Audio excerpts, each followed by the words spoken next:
enthusiasm. I got your for you if you're looking to keep busy. Here are the details.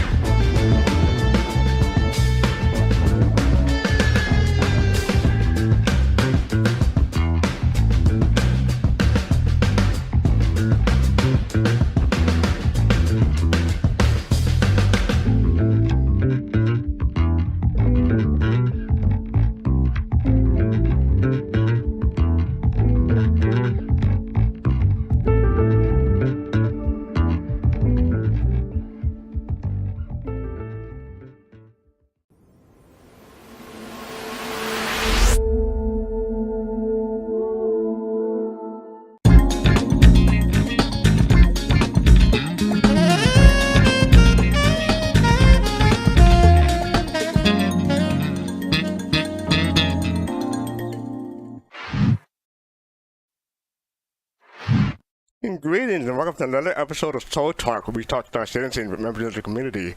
I'm your host, fastcart FC, and this is episode 100. 100, y'all, we made it.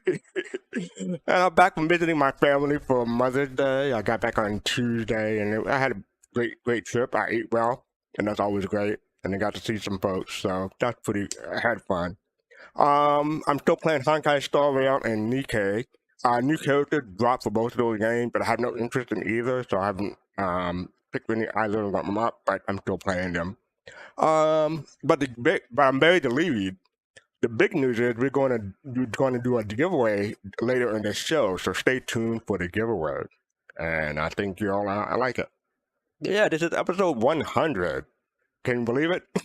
100 weeks of y'all putting up with my bad jokes. I appreciate y'all. Thank you. As well as the giveaway, I want to say, check out Flights of Rhythm tomorrow on the People's Radio at 5 p.m. Eastern and 2100 UTC. Griffin said he'll join me later. He had a previous engagement, so he'll be back in a bit. So, you pulled in any new characters on Star Rail yet? No, I haven't pulled in any new characters on Star Rail. I'm going to save up my currency and get something that I really want.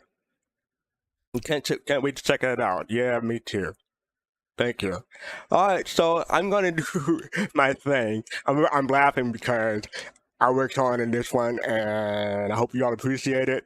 So last week I kind of outdid myself by turning 1999 by Prince and turning it into episode 99. So I thought long and hard about how I'm gonna, if not top it, but at least rise to the same level. So I'm gonna give it a try. So here we go. All right. I'm gonna make the change for once in my life. It's gonna feel real good. It's gonna make a difference. Gonna make it right. As I turn up the color on my favorite Invictus code, this smog is blowing my mind. I see the non-citizens in the street without enough to eat. Who am I to be blind, pretending not to see their need? A summer disregard, a broken body gets top, and one man's soul. They follow each other on the wind, you know, 'cause you got nowhere to go. That's why I want you to know I'm starting with the man in the movie glass. I'm asking him to change his ways. No message could have been more obvious. If you want to make a world a better place, take a look at yourself and make the change. I'm starting with the man in the mobile glass. I'm asking him to change his ways. And no message could have been more obvious. If you want to make a world a better place, take a look at yourself and make that change. Alright, let's drag some people down. 99, 99, 99.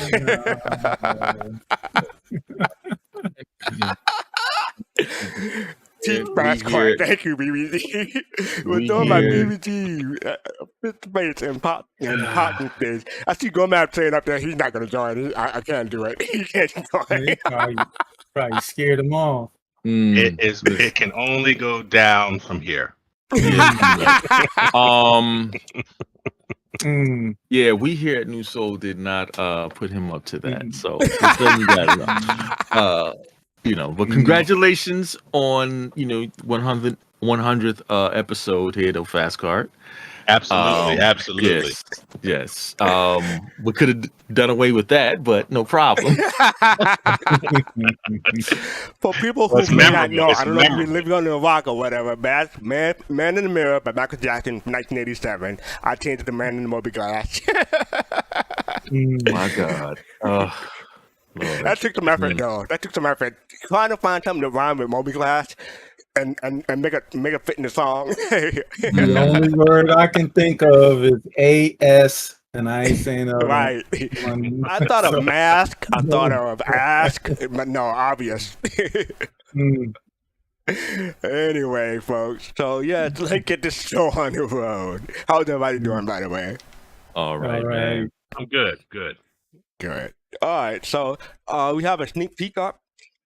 I'm gonna put that on. If you're sensitive to epilepsy or seizures or whatnot, I recommend you don't look at this. I'm gonna. As a matter of fact, let me make it smaller. Yeah. So that's what the sneak peek from this past Friday. Yeah, but how's that a sneak peek? Everybody knows about it. Right. That's Don't a ask me peek. how. Yeah, That's what they call it. A repeat peek. That's what they call it. I'm just saying what they called it. Okay, they called it a sneak peek. I'm calling it a sneak peek. But the subtitle was "Mariah, see you at Invictus launch week." So yeah, we'll get into they haven't showed us. Well, yeah, they did tell us the the specifications and everything from the from ISC. So we'll get into the specifications and stuff like that later in the show. But yeah, that was just sneak peek. We'll talk more about it in a bit. Yeah, let me get rid of the subtitles first, then get to the next thing. So the next one, yeah, we're gonna move in this one because I had quite a few topics, but yeah, quite a few to get to. So this was the Star Citizen Live Gamedev new player experience, and I got to watch this today. Did anyone else have a chance to watch this? Yes, actually, yeah. Yeah. I did. Citizen Kinetic, and thank you for the subscription. And by the way, if you want to join us and have a conversation about this, just click the link and we'll talk. So yeah, what do you have to say? For me, I have to say, since you brought up Moby Glass, in the words, I want to make sure it's Todd Pappy right up here, right? Yeah, Todd Pappy. Okay, so in the words of Todd Pappy, he said the Moby Glass can burn in hell. Yeah, I heard that. You did. You said it not once but twice. Burn it. Burn it. He's not a fan. Well, yeah, like BBG said, it can only go up from there. Yeah, you're right. You're right. Yeah, so some of the things I picked up with, they give a history of the previous tutorial. A lot of people may not remember or know this, but they had a tutorial in there. It was, the tutor that we had with Gunny, and it was only in there for a few patches because, as game development proceed, we outgrew or too many changes from the tutorial to the main game took place. So to take it out because it would take a lot more effort to keep the tutorial up to date than to just take it out and retool it. So I think I like it better this way. I mean, we'll talk. Well, yeah. Well, they talk more about it in the ISC again, but I think I like it better in this way than prefer to the other way because at least this way you're in the same environment per se. Because you're going to be spawning in ArcCorp. Now, he said something, he spoke about something on here that was very interesting, though, that he talked about the griefing part. That unfortunately, that it's, even though they're walking you through, like, and I'll say yes, from my experience from coming into the game, it was like running around with the chicken with the head cut off, being spawned in the Port Alizar, not knowing where the hell to go, what to do. I had to literally go to YouTube to find out what to do, and then unfortunately how to get started whatever off you in the do, game. don't tell Griffin that, because you know how he feels about that. I already said it to Griff. I told Griff plenty of times. I've told it to him plenty, but I know how you feel. But listen, Star Citizen, I will have to say yes. The learning curve. I don't blame you. I don't blame steep. you. No, It's right. very steep. Star Citizen when it comes to that. But I mean, I will say. They say Yeah. EVE Online has a learning cliff. I'm afraid Star Citizen has a cliff as well. Yeah, it does. It does. But I will say this though. I'm trying to figure out how they are going to combat that. Because you're in the city and everything. Yeah, but that's what I'm trying to figure out, because you got to understand, from a new player, right? You don't want folks to get a bad taste in their mouth. Uh-huh. And that's tough though, because at the same time too, how do they can't change the game, the architect of the game, because it's like, all right, it's almost like as if you're walking, you're gracefully walking somebody to their death, if you think about it. Like, okay, hey, how you doing? Eventually Right. you will die. You wake up out the bed, hey, okay, follow this path, get your gun, get your suit, get your your what they say, your rented Pisces, get up in it, you know how to fly, look up, look at this, get out of there, and then now you're flying in the air. You're like, oh man, this is great. Oh, boom. And then you're like, oh, what the hell just happened? Well, you just got killed by, XYZ.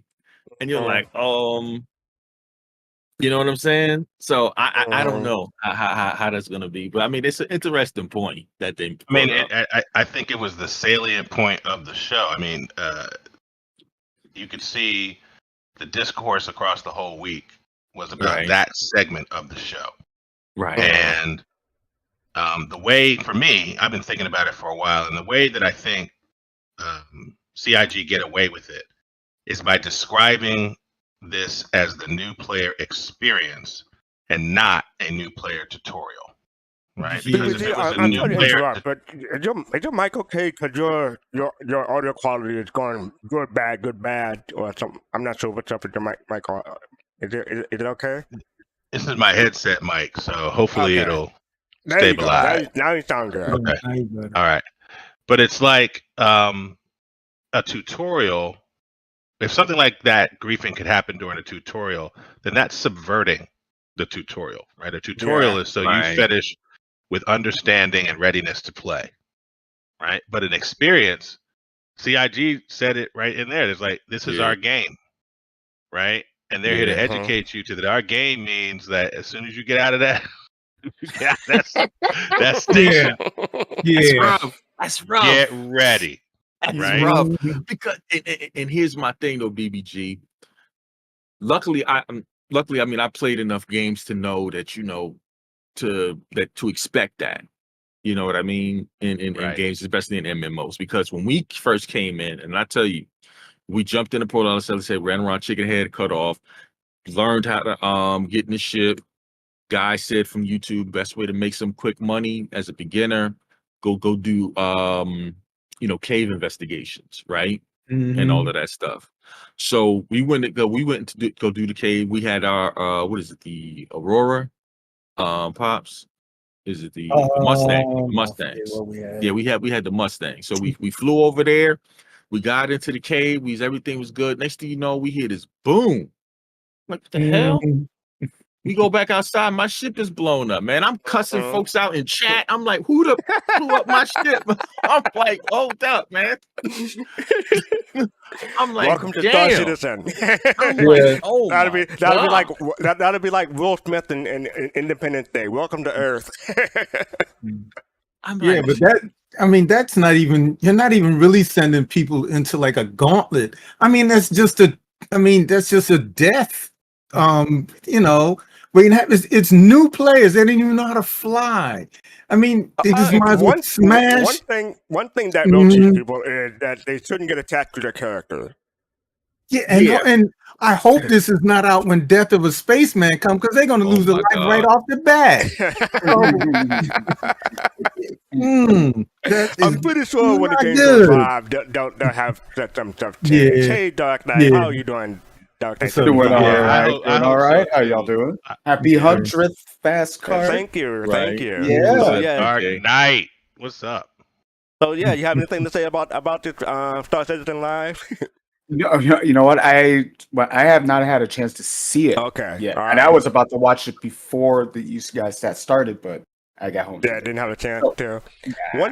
One thing I will say at the beginning of the episode, Todd Pappy and Jared know more about Tupac than I'll ever know. I don't know what was going on at the beginning of the episode. You know, y'all heard that? Yeah, he spoke on it. Yeah. Yeah, but for the other part, like I'm glad they're putting it in some kind of tutorial in now. Better something than nothing, is what I can say. And from what I can see from the Star Citizen Live and the video that they put up, it should be easier to insert new stuff or changes into the tutorial this time. And Malcolm, thank you for the 300 bit. Appreciate it. Thank you. So yeah, it should be easier to keep track of make changes to this tutorial as opposed to the previous one. So hopefully I got a this one won't go away. I got a suggestion. Maybe they could do right within the tutorial is give them like how they give you a rented ship. Maybe they can give you in part of it, give you somebody like a escort to your first mission. You know what I'm saying? But you don't wait. How would they I'm know? just saying. Yeah, you would hope they would, but how you do know- they know where to meet you when you spawn up? Because you're all the way in an instance until you leave the hangar, right? Am I correct about that? Yeah. Well, Yeah, I that's what I mean, thought. But well, see, my thing is, I'm thinking about it Mm. not so much in the state of alpha so much right now. I'm thinking about the state okay, of where later the game on. will be, right?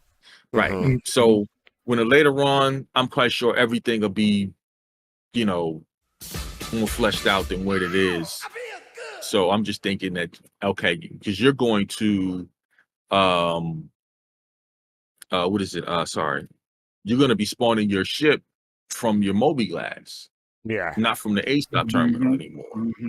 Mm. So I'm thinking, hopefully maybe there'll be, because I'm quite sure they have to have, a tutorial on, hiring NPCs as well, where to go and how to do so, if there is that particular steps in doing it in the game, however they do it. So I'm just hoping. And his Yeah, divine the shadow. only Thank you. thing- Oh, sorry, go ahead. Real quick, his divine shadow. Thank you for those 3 gift shops. Yeah. Appreciate it. Everyone who Thank got a you. gift shop, say Appreciate thank that. you. Much. Thank you, His Divine. Thank you. So we're The gonna only say other thing I was just going to say, the only other thing I would say is that I hope that we as a community, Todd Pappy and the developers at CIG, that they remember that we experienced this game iteratively, right? Okay. Like we had been around for a while. We know 999 controls. They do a patch. They add 2 changes. We're learning 2 changes. But a new player is learning 1,001 new things. You know what I mean? It's like when you go to a new job, you learning 1,000 new people's names, and the person that's been there for a while, you just BBD, another I'm person. only learning about 10. Okay, I'm lazy. Yeah. I'm using YouTube. I'm one of the people Griffin hate. I just I get what worry you about mean, the though. I get what person you mean, that though. I just worry about the person who, they leave the station or they leave the landing zone and go up to the station 3 times, get killed 3 times, and they think, well, I just don't know what I'm doing, and they turn the game off, right? So they do have to pay attention to that. BBG. So Yeah. you remember Elite Dangerous back in the day Yes. before there was ever a tutorial. Yes. You literally got thrown into the game in the deep end. There was no starting zone for new players. You got thrown No. into the deep end. There would be people camped outside the station ready to blow you up as soon as you walk out. Yeah. That's And it how bad it got. And it created some iterative gameplay It that did. can probably happen in SC, right? Because you had griefers doing that, and then you had white knights coming to stop the griefers from doing that. Yeah, that's a thing. Right. So that might emerge in Star Citizen That as well. counter Yeah. briefers? Right. I don't know what you call them. Yeah. Well, no, Right. no, and I'm exactly, and I'm glad you brought that point up, though, BBG and Dark Knight, because I was one of those players that would actually come in and defend. Yep, Because that happens a lot. I know, like from playing DC Universe Online, Yeah. as well as other MMO games, as far as when it comes to PvP, I know what it's like to be the one where you thrown into there and you're low level with low gear and some high level just comes up on you and just wipes y'all out. You know what I'm saying? So soon as I got high level gear, I was you know what I mean? I was over there like, okay, let's go, villains. Right at the end of Robinson Park. Now check this.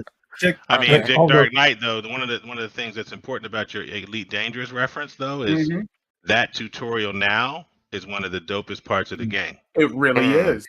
It is so well done, and I think that's something that Star Citizen, you know, they already know it's going to take time to develop or put together a new player experience, and it's also going to change considerably throughout the years. Right. But they want to. Yeah. But they So, want to.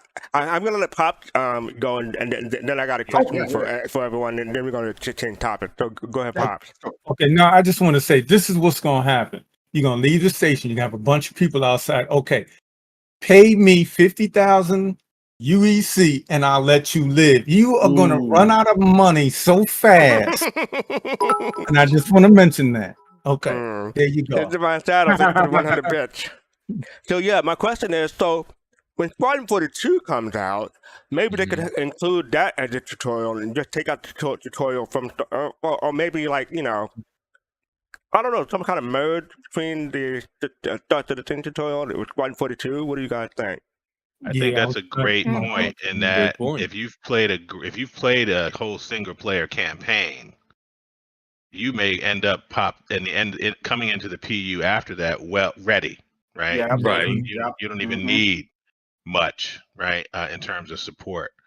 But you know that they're going to have something that walks people through that single player campaign. Yeah. Then the one problem is you don't know when Squadron 42 is coming out. So yeah. I heard. Yeah. Never mind. I was going to say I heard they're going to announce it at CitizenCon, but that's just a lie. Don't do that. Don't do that.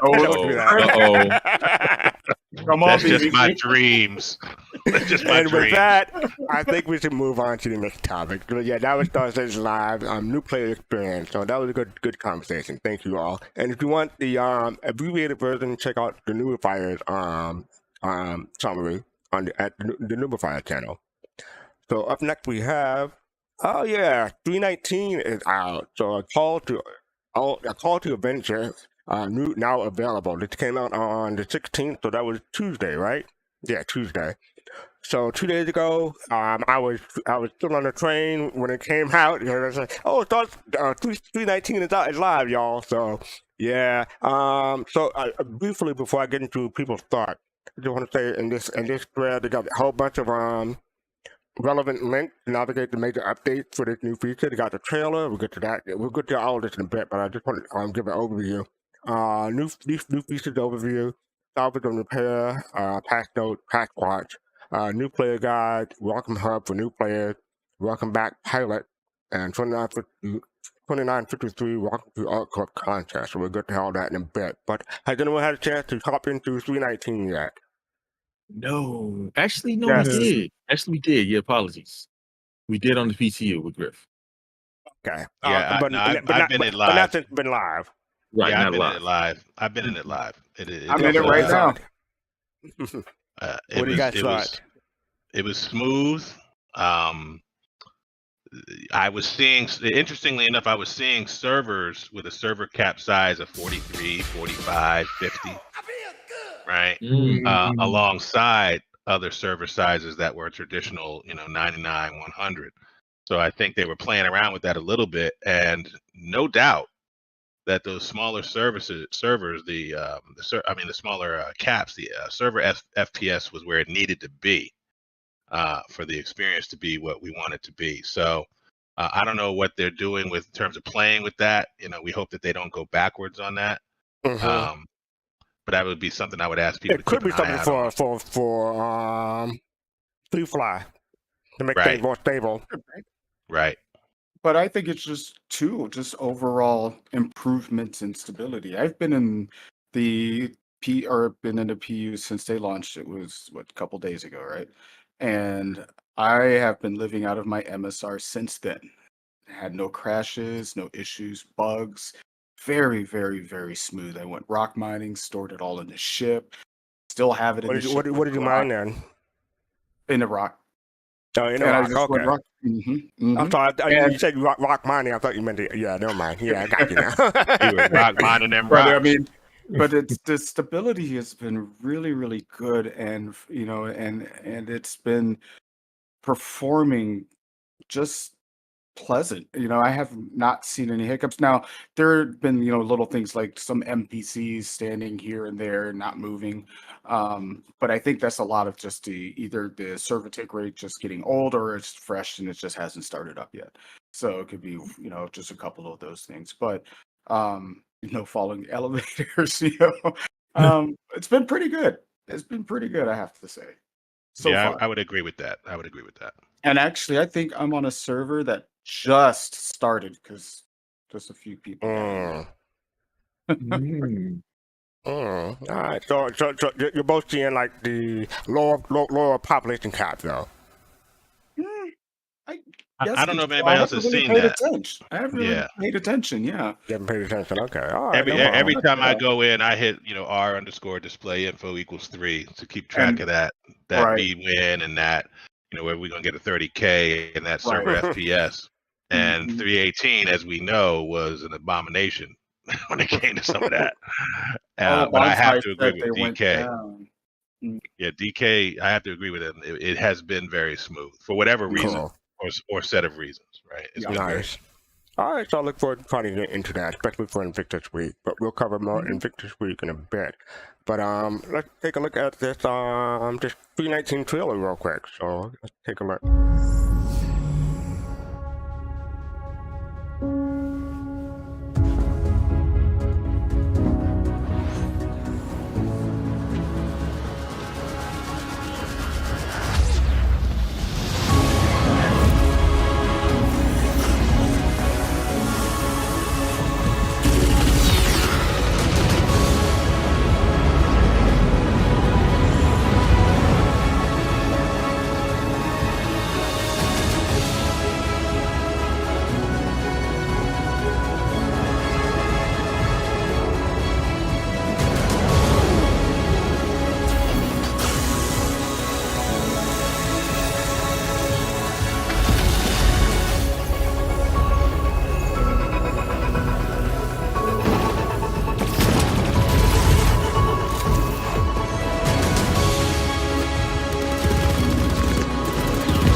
I'm gonna mute that and let it go on loop for a while.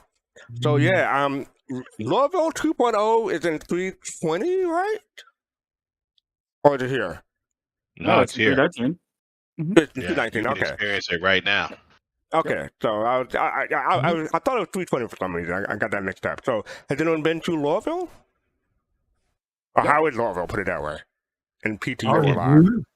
It's beautiful. Yeah, that's where I make my home. Yeah. At night, it's beautiful at night. Beautiful at night. Okay. Yeah, it is. At night.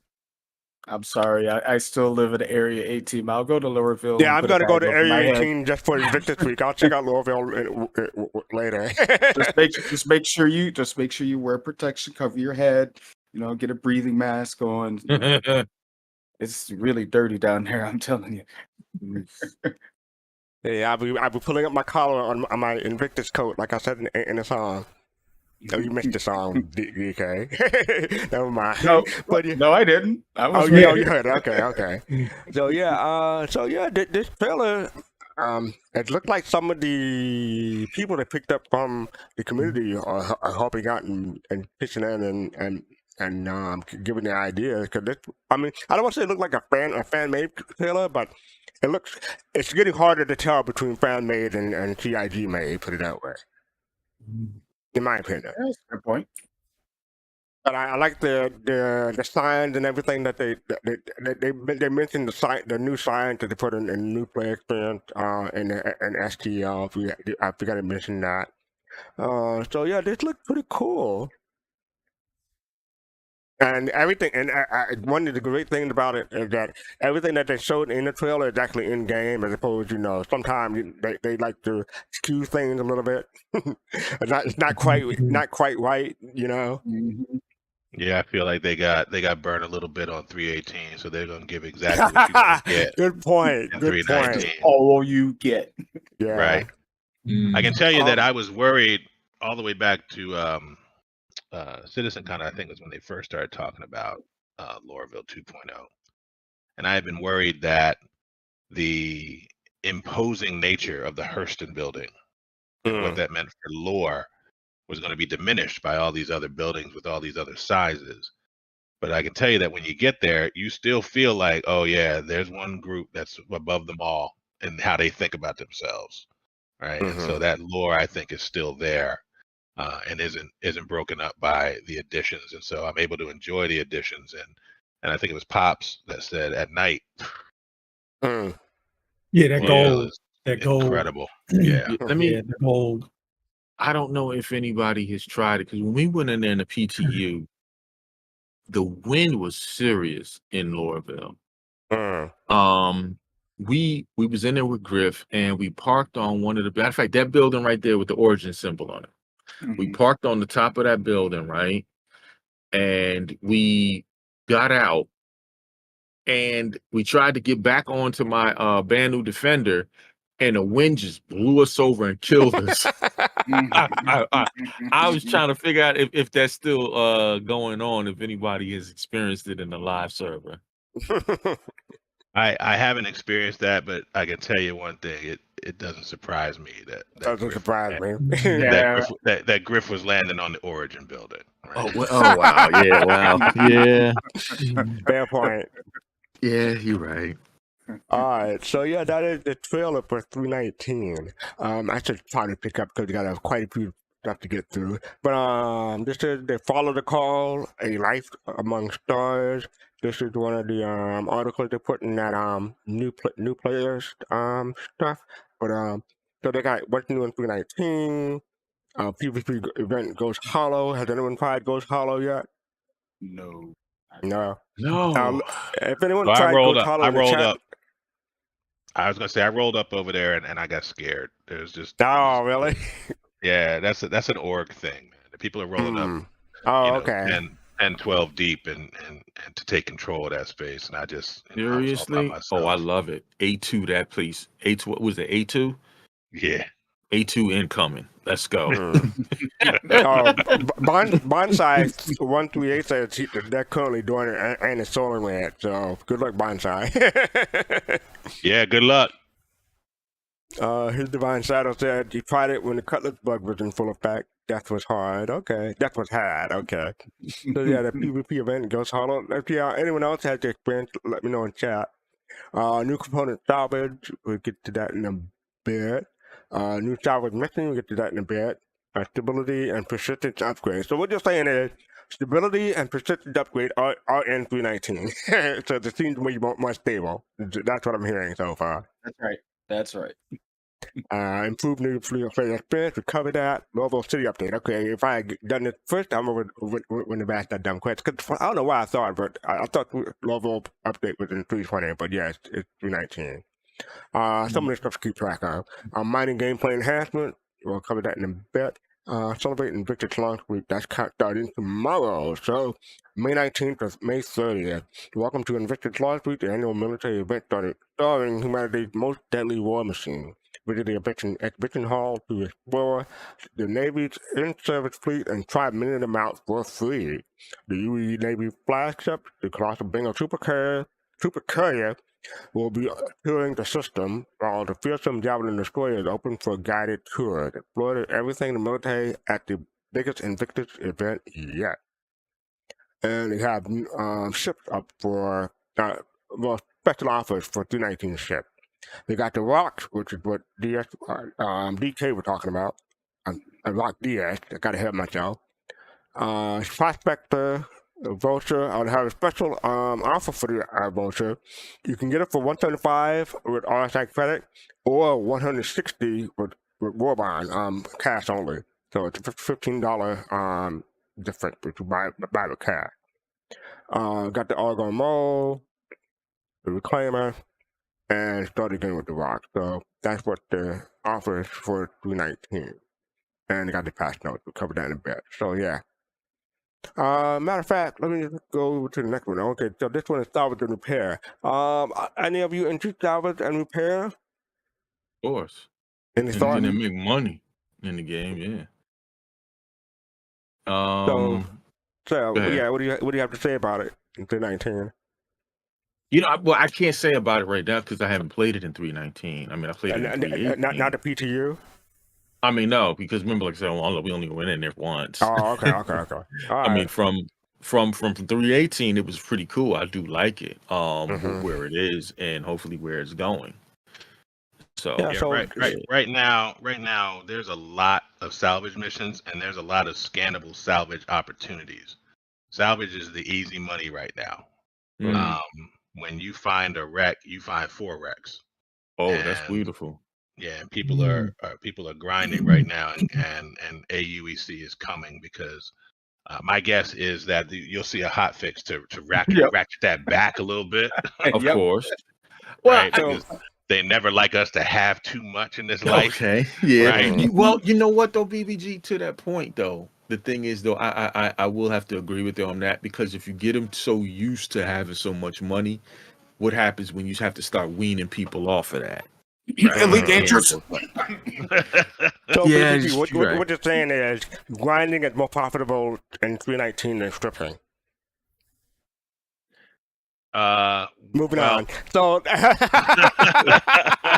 so they have the two-tool trade, the multi-tool attachment. I talk about the Drake Vulture, the Aegis Reclaimer, and RMC. Recycle, talk about salvaging. Recycled material composite is the commodity gathered by hull scraping.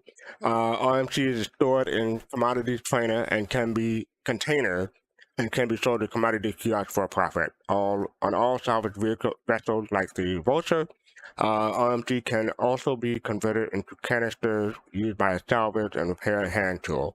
Empty canisters for the multi-tool can be bought at dedicated shops, can also be sold to commodity kiosks with RMC.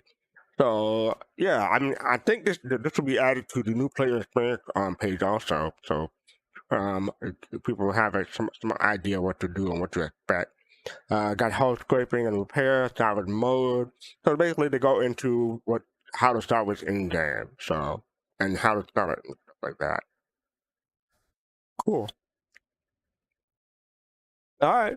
So up next we have this is the new player's guide. This is what I mentioned before from the other page. Welcome to the verse.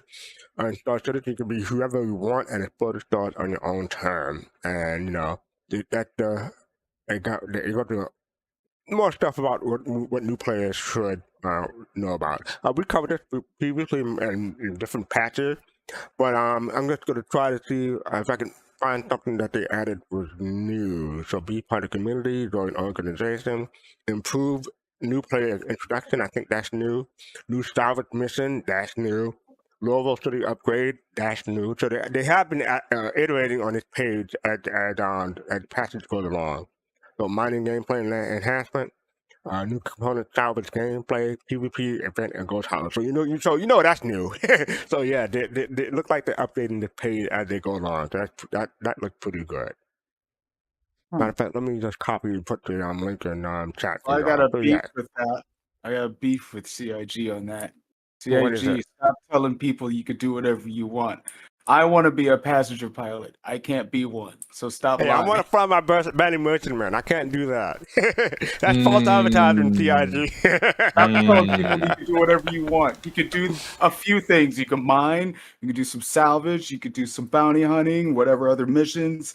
That's what you could do, but you can't do everything. So please stop saying that. Yo, Meg, are you saying you made 300k AUEC in minutes? Is that what you're saying, or is that something else? Yeah, 11. I want my BMM too. Yeah, exactly. So yeah. Oh yeah, she made it 300k and it goes hollow. Great day. Okay, nice going. So yeah, Mhm. that is the new player guide. So I'm gonna move from that because got a whole bunch to get to before we get to ISC. But this is the welcome back pilot page. We copy that and put it in chat for you after I did it. But it got a pre-flight checklist. I like this page because it gives you the previous patches and what they were titled. So I always forget. Like for some reason, 318 Lasting Legacies, that title sticks out to me. It never could. It had occurred to me before, but I just failed to recall that previous passages had subtitled to like 314 was Walking to Origin, 315 was Deadly Consequences. I don't remember that for some reason. 316, I do remember Return and Jump Town, but I thought that was probably an overall thing rather than just for that pack. 317 was Feeling Fortune. All of Lasting Legacy Feeling Fortunes. Okay, I see you're trying to get the alliteration going. Yeah, I see what you're doing. But yeah, and 319 Culture Adventure. So if you're new to the verse, the new play guide is tip for starting. So yeah, I think that's pretty cool. I don't see anything. Oh, well, basically, okay, security post career. Oh, they're detailing what's been in previous patches. Okay, that's cool. Good job in that. That gives you a bit of history, and I think that's important. There's a lot of stuff in there I still haven't touched yet. Right. Like security post career, I've never been there. and you Yeah. Never see had a how reason to go. and you see how far I've been scrolling, but you can't see in Twitch, but you can see in Discord. Like you see my scroll bar is right there in the middle. That's a lot of There's a stuff. lot. Oof. So that's 317, that's 316, 316 still, 315, 315, almost at the bottom, 314, and that is at the bottom. So yeah. I can see why, people may ask, why do they have like all the way down to 3.0 or why do they have like 3.05? That's a lot of stuff, so that's probably why. But DMB, thank you for the follow. Appreciate that. Thank you for following. So yeah, that is the welcome back pilot for people who have left and wanted to come back. Okay, now we're getting to the nitty gritty, as they used to say. This is the Star Citizen Alpha 319.0 live patch note. So I'm not going to go through all of this because it's pretty extensive. They got like 3 posts in one thread, and I think they locked the thread. But basically, they tell you resetting player location for new player experience, long-term persistence enabled, starting AUC 20K. Important LTP issues. We've found some unexpected behaviors and long-term persistence during the release of 319. Ships and FPS items are not going to be given back if they never were put back and outside the inventory. Insurance claim will make you lose your ship unless you retrieve or store it back. However, if the ship or item were in your home location inventory, they are safe and will be recovered in the next patch. So, that's interesting. Oh well, good to Yeah, know. this caused some consternation on social media. This particular piece because this What was doesn't? happening to people. Right. But yeah, go ahead. Yeah, this was the outrage of the early part of the week. And but people adjusted, right? Because they learned to reclaim and store things to make sure that retrieve and store things before they made their claim so that they didn't lose things. So and CIG has made it clear that stuff will be recovered in the next patch, so you'll be all right. Everybody be all right. Oh, 319.1 basically. Yeah, that's my assumption. Right. Yeah. Is the first iterative patch, right? Not necessarily wait until 320. Not 320. Yeah. Yeah. So they got known issues. I'm not going to go through this because a lot of this was covered previously. But basically, some of the stuff that's been in there before. Do you know if there's any new known issues? People who've been keeping track of this stuff? I don't know. I haven't even experienced a career. lot of these. Yeah, it looked like a lot of the same stuff that we've seen previously. So yeah. All right, so that's known issues, gameplay, mission salvage contract teaser 0, Ghost Hollow Reclaimer PvP mission, new player experience. Location Dorsal Skyline 2.0. AI. Oh yeah, we talked about AI previously. They're trying to make it less terminating. I can't even say that. Less likely to kill you easily. Put it that way. The AI balance, combat balance, tractor beam, shield 0.5, attaching and detaching, mining balance V01, ship mining. Talk about that. FPS mining. Talk about that. Treasure and mining update, resource update. FPS mining update, resource update. There's a whole lot of stuff in here. Full item rework, UI update, Synergy tractor beam. Is that a new track? Allowed to detach attack mining modules, has stack and place items, shift inventory. Oh yeah. Okay, yeah. We've seen that done in some videos. If you Yeah, don't take your quantum. I was going to say one of the key call outs for the mining update was the changing of prices of resources at TDD. There's a lot of CIG's getting a lot of feedback, both good and bad, for that. I know that they wanted to emphasize some rarer items and give them contrast relative to the other pricing models. But I like that, this is the moment to try different approaches to the pricing stuff and get feedback. So they're getting that right now. Yeah, so give them feedback. I will cover the feedback stuff in a bit. I want to throw in there too for the removal of components and things like that. It takes a little getting used to as far as moving them and putting them back, such as like Quantum Drive in my MSR is really difficult to get back in. But once you figure it out, it's all right. And then a PSA I put in our Discord, and for those in chat that don't know, don't pull your Quantum Drive out while you're in Quantum. Not a good idea. It's a parallel universe from what I understand. So yeah, you've been warned. Good point. Thank you. Yeah, so they got the density manager updated density manager, so the mission entities and things dropped by missions, such as corp gun debris, will be cleaned up and the area is streamed out. Made insurance claim. Oh yeah, we're gonna talk about the insurance claim and price increase to some ships. So we'll talk about it in a bit. Reduced inventory stock for weapons. Temporarily removed Ocean Platform FPS mission. Temporarily removed plane jumping mission for 319. Ships and vehicles. Added the Corsair Cutter and C8R Pisces to in-game shop. You wanted to get those and buy them in-game now. Core tech. Optimize radar performance while scanning for large amounts of cargo boxes. ASAP UI performance optimization, infantry performance optimization, and had a whole lot of bug fixes.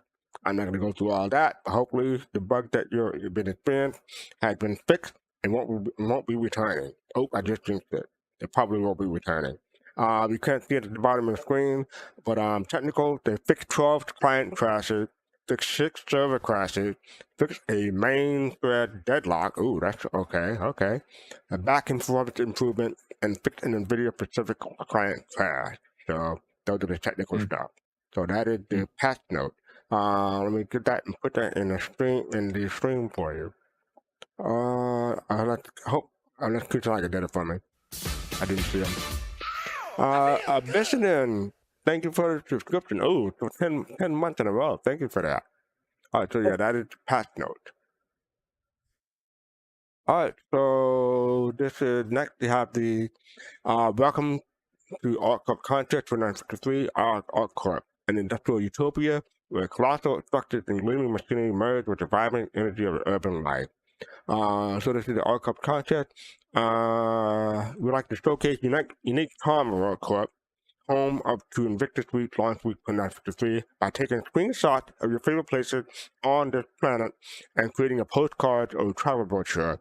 Include the sentence "Welcome to ArcCorp" in your creation, and submit it to the community hub and or Twitter so that you may snag a shiny ship. Japan, thank you for the 20-month subscription. Appreciate it. Thank you.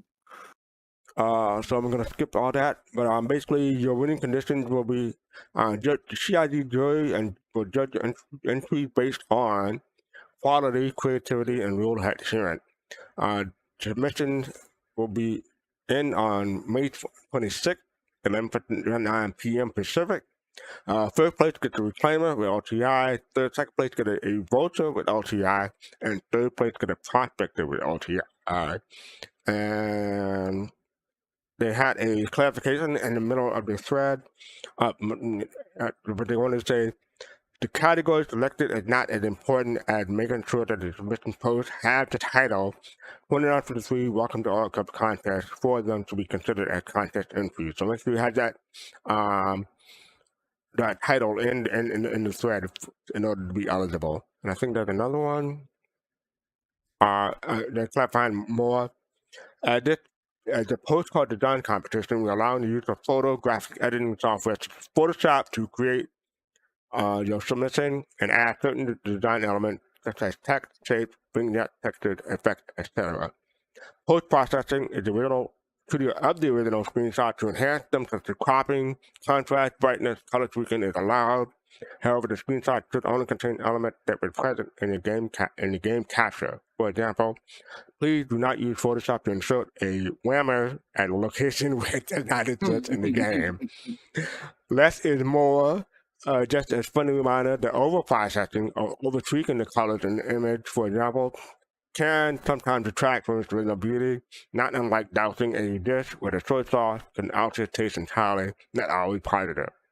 Lastly, we want to give you creative freedom to showcase your favorite places in ArcCorp and tell us why if you would like to. So you can either create a postcard or a travel brochure. Knowing how extremely talented many of you are, we're looking forward to seeing all your crew submissions. Hope this answers your question. So hopefully that'll give some people some clarification about how to enter or what to submit during the contest. So now that all that's said, anyone here wants to enter the contest, wants to submit a postcard or a travel brochure for ArcCorp?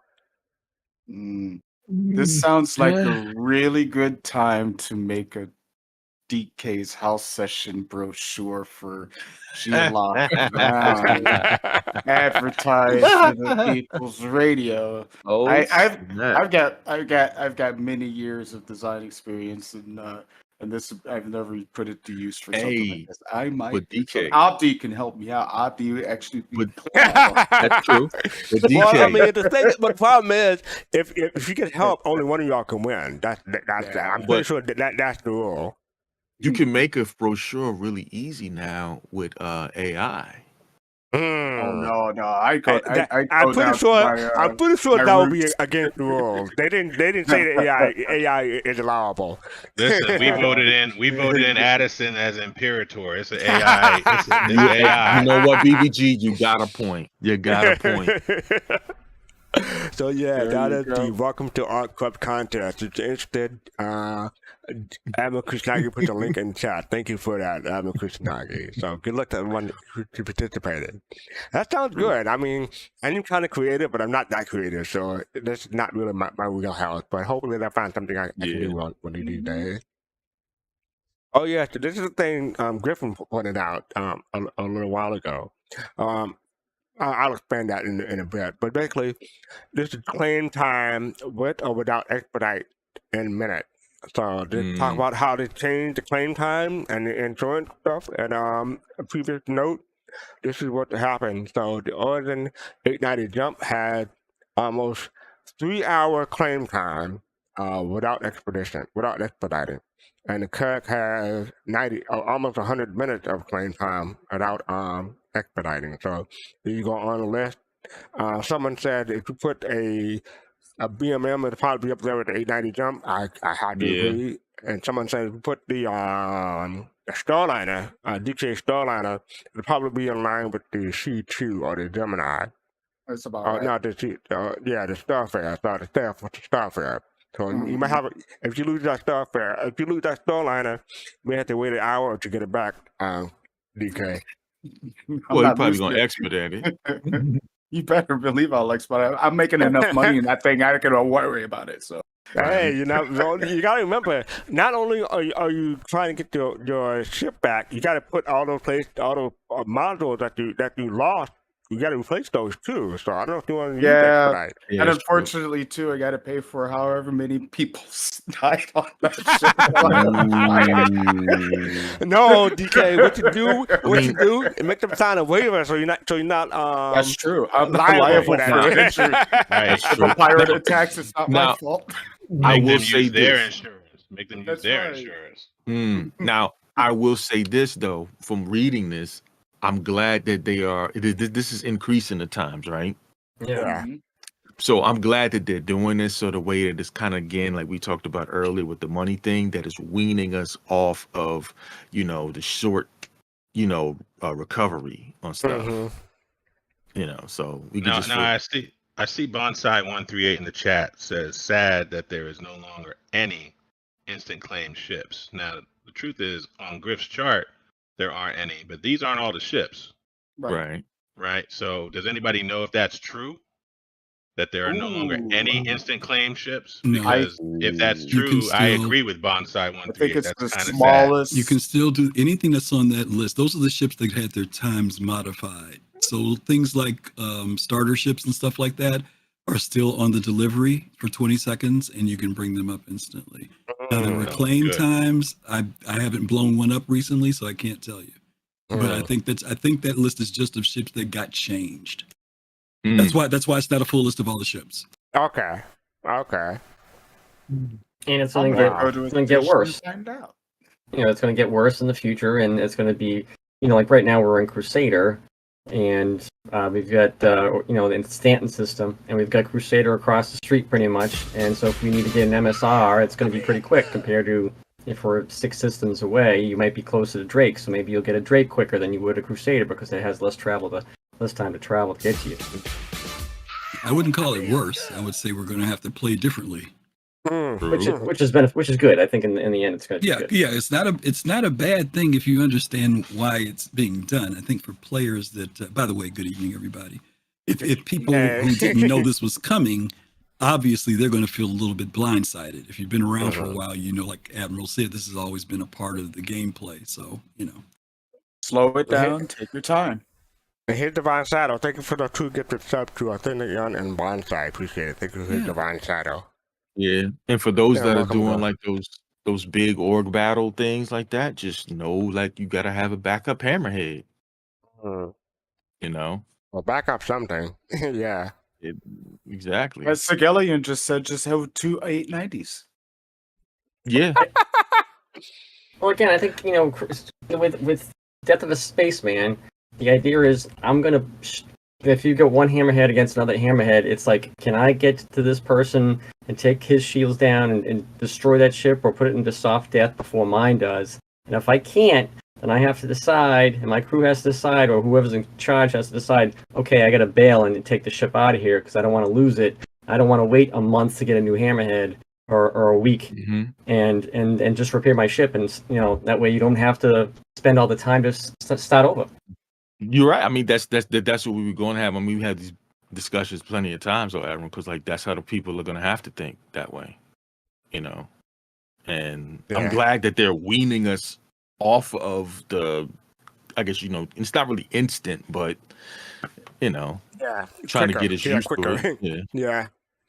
All right. So I think that I was going to say I think I love the idea of having to think through these things for there to be big consequences.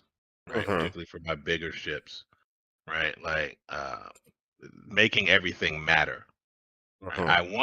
I just wonder about the broad masses of players and how they're going to feel about that, because you have players who play other games. Elite Dangerous comes to mind. People who are like, why does it take so long to go places? Why does it take so long to do this? Why does it take so long to do that? Star Citizen, the consequences are going to be tenfold. It's not just going to be long travel. It's going to be, planning, missions, kitting out, switching out. The way that we're experiencing it now is going to require time.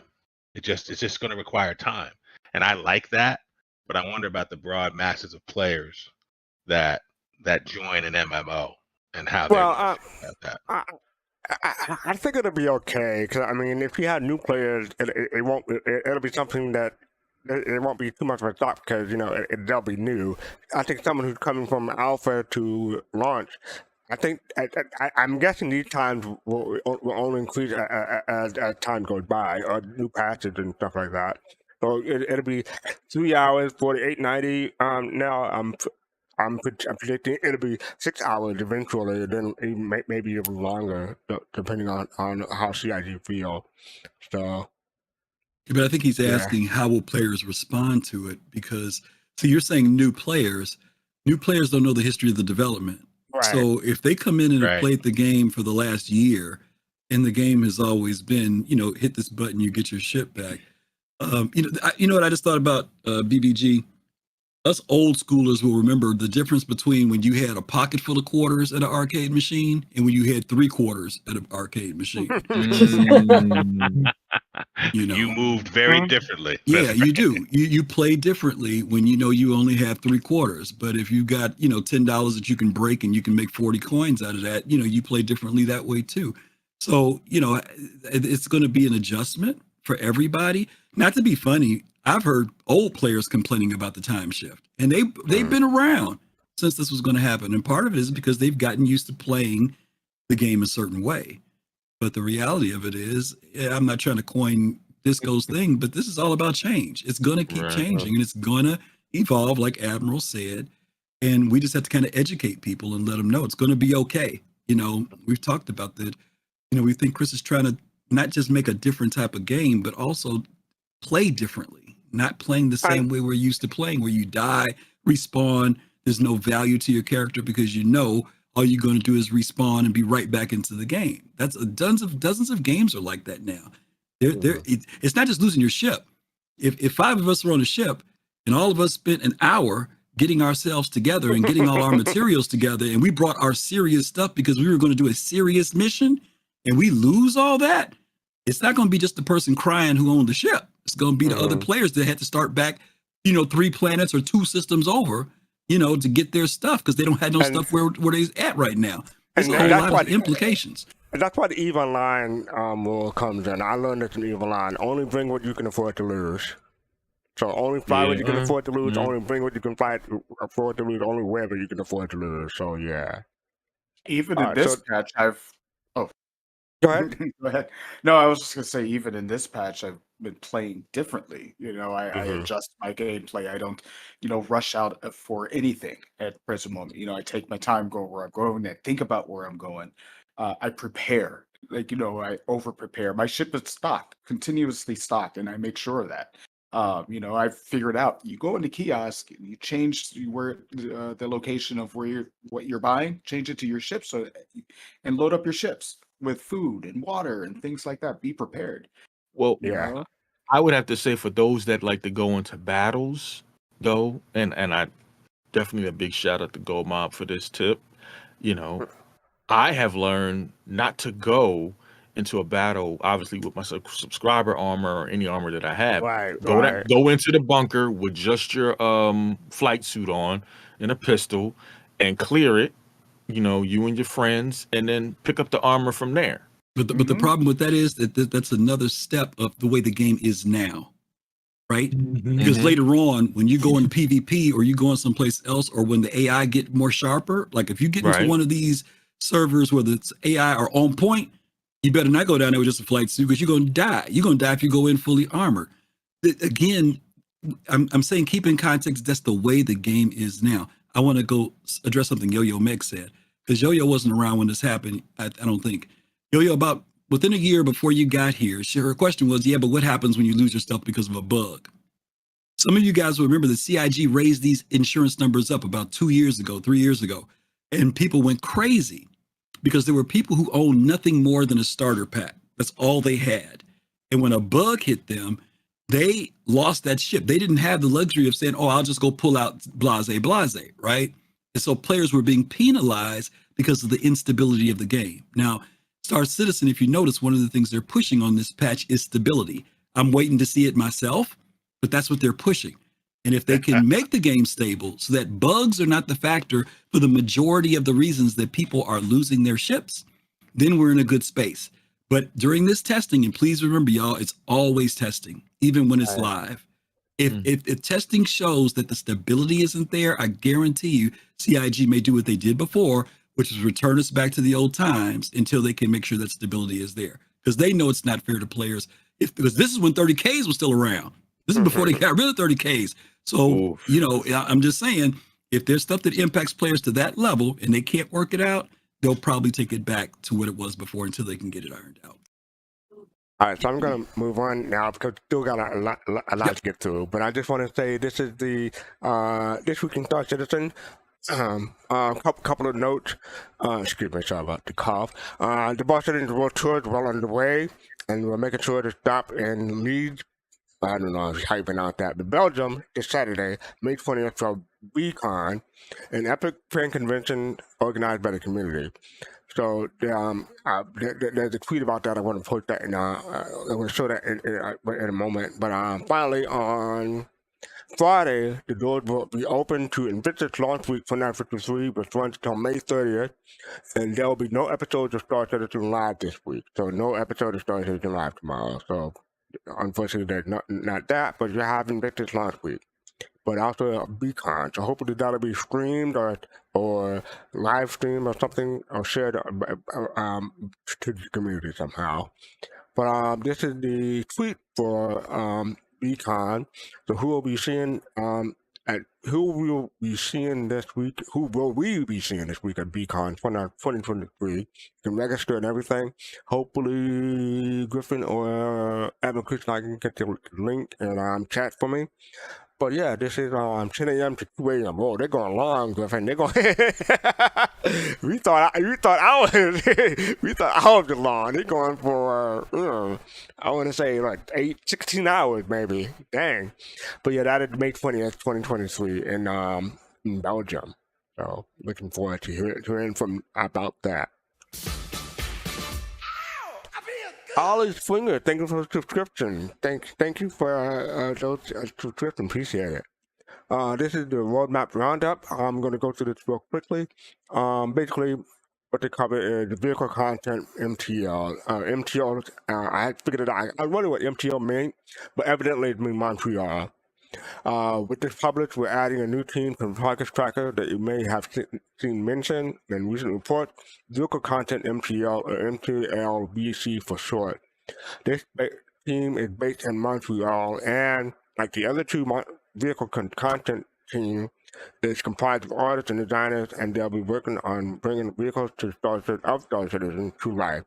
Additionally, with our next publish, we'll be starting to add Q4 2023 to the schedule, and it's deliverables to the upstream team. Release through with the public, we're toggling the 319 column to release. The RSI link will remain marked as committed until it's released during Invictus week. So we will be getting the RSI links, and I guess we're getting the Fury too. But yeah.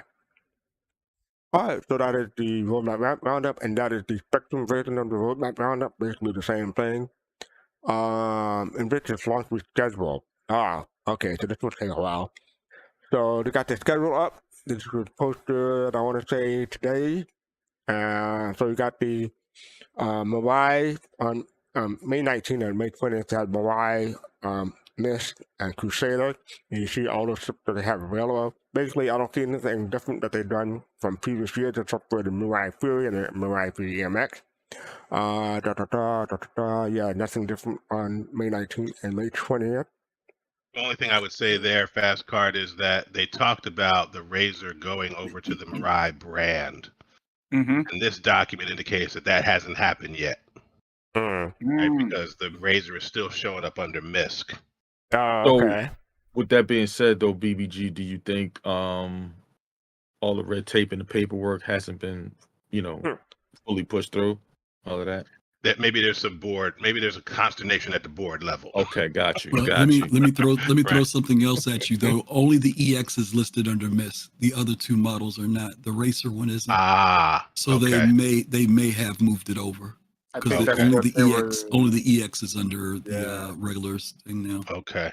And they said it was performance and all of that, and I think because they alluded to racing a lot in that episode or in that.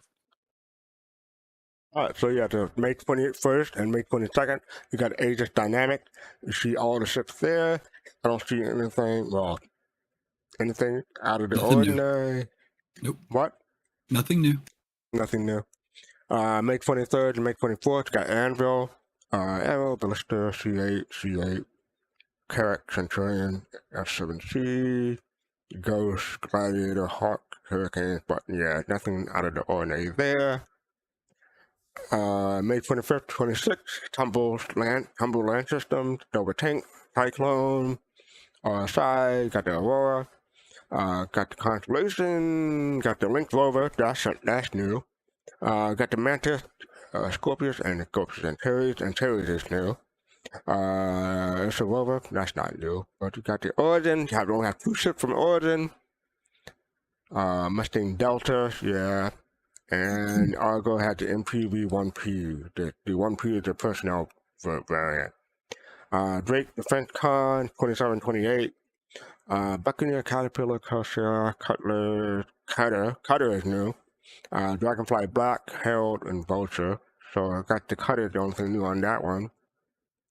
And May 29th to 30th, as the Invictus launch week comes to a close, all vehicles from previous days are available and used free on May 29th and 30th. Don't forget, Free Fly ends on May 30th. So yeah, you look forward to anything in Invictus week besides the Fury and the links for me? No? Anyone? No. I'm putting the MSR and the Corsair back into my ships, and so I'm looking forward to that. And I don't know if you're going to talk about the experiences that are going to happen during Invictus, but there's a couple that I like to take folks who haven't been in the game for a while. I like to take them through like the Javelin tour. So, Okay. Yeah. It's been a while since I've been on the Javelin tour. I don't know if they've changed anything, but I don't think they will, but we'll see.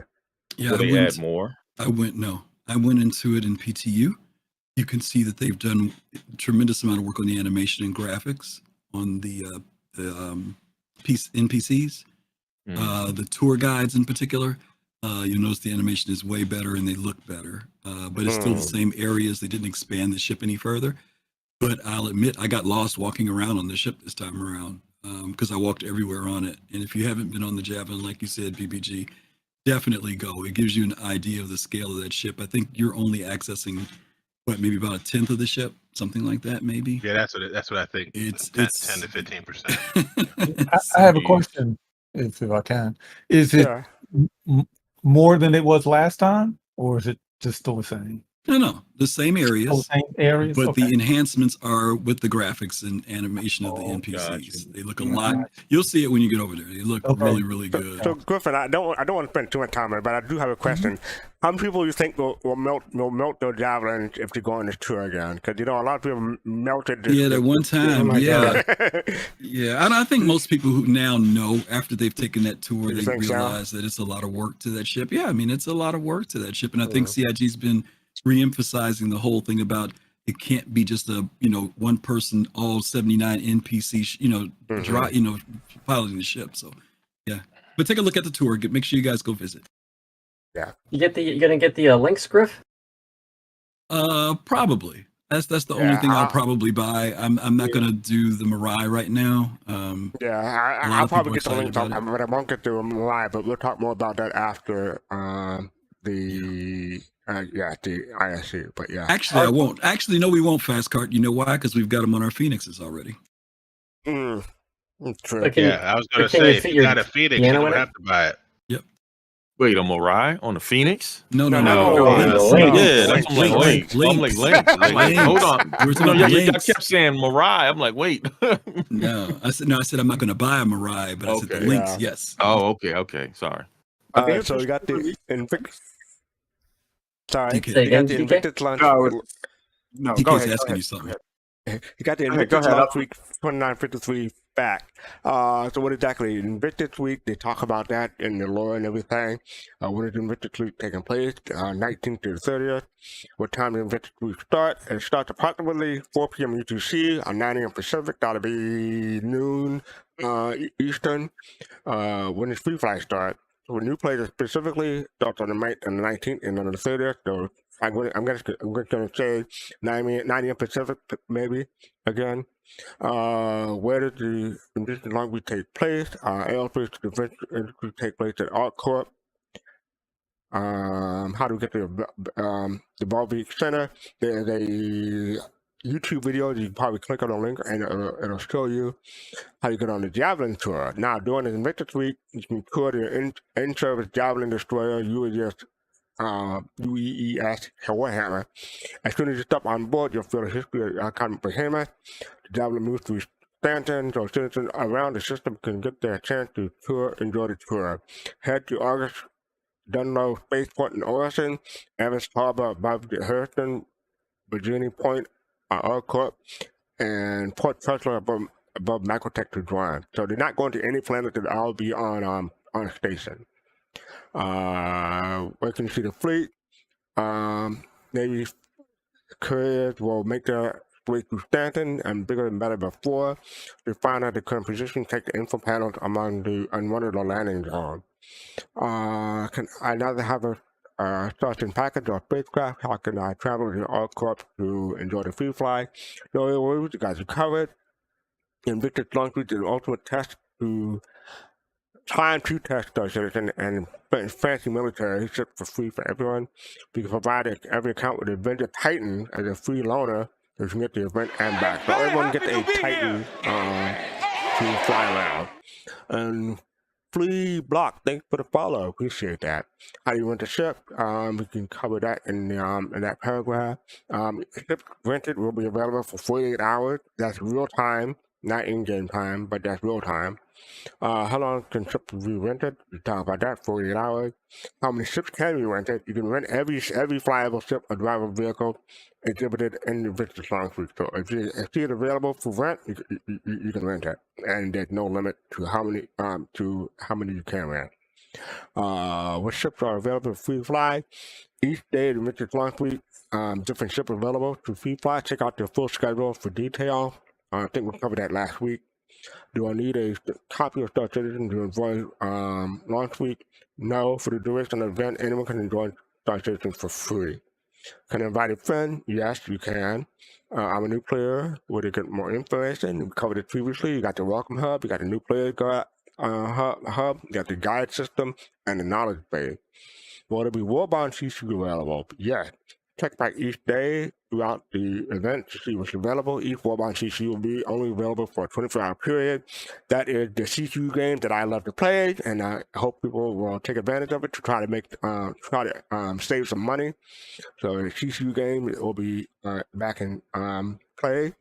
Will there be quantity stock limited ship? Yes. Stock limited ships will be limited to one per account and will be available in 3 waves to cover as many global time zones as possible. Please note that depending on your time zone, wave 2 and 3 may occur during the next calendar day. So you got wave 1 at 9 a.m. Pacific, wave 2 at 5 p.m. Pacific, and wave 3 at 1 a.m. Pacific. On Invictus Launch Week Day 3, you got the Idris and Javelin. On Day 7, you got the RSI Phoenix. And on Day 9, you got the Kraken and the Kraken Privateer. So my question to y'all real quick is, do you think these ships, this is like the 11th year that we've been doing, well, I don't want to say 11th year, but this I think they started in 2018? No, 2020. This will probably be the 3rd year for Invictus Launch Week. Do you think the Idris and the Javelin and the Kraken and everything will still sell out within seconds, or you think it will take longer this time because more people have them? Of course. It'll sell out in seconds. You think it'll still be seconds? It's not slowing down, dude. Absolutely. Right now. No. You got a new group of people. You got people who paid stupid money for that ship before we even had it in game. Now that people have seen it and seen what it can do, it'll still sell. Right. And then you got to think about it, especially for the Kraken. How many times have we seen the Kraken being displayed in a lot of the commercials? Yeah, especially leading up to Pyro. Okay. Right. Last time it was out though, like I bought, I think I got my Idris, I don't know, a few minutes after it went for sale. But that, again, that was cash. I mean, when you do like the F5 war, you're really, and then it's a wanted ship, then people might, then you have to really to get it. I remember a couple of years ago, maybe a year before last, I got the interest in my account. And I just kind of stared at it too long, and I probably waited like a minute too long, and then it got pulled out. So yeah, I but I will mean, say, like last year, the Privateer was up and available for like half an hour. Or one of them. yeah. It was that either the War regular Bond, though? Kraken. I think it was the Maybe, War yeah. Bond. Yeah, War War Bond. Bond, yeah. Not the RSI credit one. But I will say Yeah. the Phoenix will probably stick around for the longest because people who already have a Phoenix, won't need another one. And if you're already interested in the Phoenix, you probably already have one. So that's my feeling about the Phoenix. I think It that'll also stick around needs a the longest. rework. It also Now, needs a I rework. It I needs a do- rework, and there was a recent St. Patrick's Day Phoenix Emerald opportunity. That's Right, true. so Also, people but most recently who wanted to move on to Phoenix moved on that even more rare version of the Phoenix. But you do get a free link Hmm. rover with the Phoenix, so maybe that'll play some kind of I don't know, affected somehow when it comes to how fast it's all. But we'll see. That Lynx is nice. I mean, it's Yeah, really no. posh inside. All right, so up next we have I'm gonna go through this real quick, but this is from the 319 PTU feedback, mining balance and redistribution overhaul. Salvage said, "Hi, it's correct as we update the mouse wheels control to be consistent with all HUD, which is mouse wheel control is SEM speed, Alt and mouse wheel controls the laser intensity. So you should be able to rebind the laser intensity with your keybind option. So this is talking about keybind or using your keybind to control your laser intensity. So that's what they're talking about. So they're trying to make everything consistent across all the keybinds. So what's funny about that is, just real quick, what's funny about that is because when I was watching a YouTube video, and I guess you have to hold left alt and like your mouse wheel to do the laser for your prospector. And I guess this guy was like holding left alt, but then wanted to like initiate his camera. So he hit his F4 key, but he was still holding the left alt key, and it like just booted him out of the game. So it was like, so be careful of that. So up next we have the 319 watt mining with style. I think we didn't really cover that previously, but people are taking screenshots and put it all over Discord. But just You know one of what? the. Go ahead. I mean, that outfit looks cool, but from the distance until you blow it up, it looks like a rice farmer outfit. Well, it's a mining with style. So you're supposed to be mining with it, I guess. But yeah, new outfit at Apparelli. Head over to Apparelli, the Posh Boutique located in Promenade in New Babbage to find some cheap clothes from Marriott and Pacifica. Talk about the mining changes, extraction beam, mining gadget, item localization, settle bag, and Cloud over ArcCorp, completing the set of planet expansion system. ArcCorp now has a beautiful overcast cloud layer above the planet-wide city. Check them out while completing your new player experience. So, ooh, okay, that does look good. Wow, that actually looks very good. Right? Looking forward to seeing that. Yeah. I'm tipping my hat. Yes. So that is the Pathwalk mining style. And I went over to the dev tracker, which is what I normally do. And there were a whole bunch of 319 feedback threads, and I was like, I'm not going through all those. So I just, instead of doing that, I'm just saying, there's a whole bunch of feedback threads. So if you want to feedback on anything on 319, be sure to check this out and make a comment. I did pick out a few though. The new player experience, I'm pretty sure they're looking for player feedback, positive and negative, depending on what you experience. So they want to hear about the tutorial, the starter ship, entry-level missions, learning curve, which issue impact new players, and general LSI launcher feedback and issues. So be sure to upload and share your thoughts about that. And that's the new player experience feedback thread. The other one is the Arena Commander and Star Marine thread. They're looking for information or feedback about the game map, game modes, rentals and rewards, scoring, and ship racing and track. So if you have comments about that, be sure to give me comments about what your thoughts and feelings about that. But if you have any comments about any of the previous the other stuff, just go through the thread and say your thoughts. So this is the Arena Commander Road to Update. This is from Algae. Basically, the DJ Bunsen CID had just replied to this thread saying, "Hey yo, I recommend checking out the monthly report since that ISD probably talking about the Arena Commander. We've been keeping folks updated via that. In short, we did plan to release the first drop stage 1, laying the foundation with 319, but as you might have seen here, that is the roadmap from February 8, 2023, it went from 3 to 18x, and rather than Gamedev, which is where we call all our changes went. We decided our change a bit too large to risk cherry picking to 318x, which is obviously quite diverged from Gamedev, but now so are holding it for the next release from Gamedev. We'll be talking about this more very soon, PM. They personally like to see a large number of small updates come to AC rather than one big drop. They responded, "We did this for 318 and managed to squeeze in some updates in 319.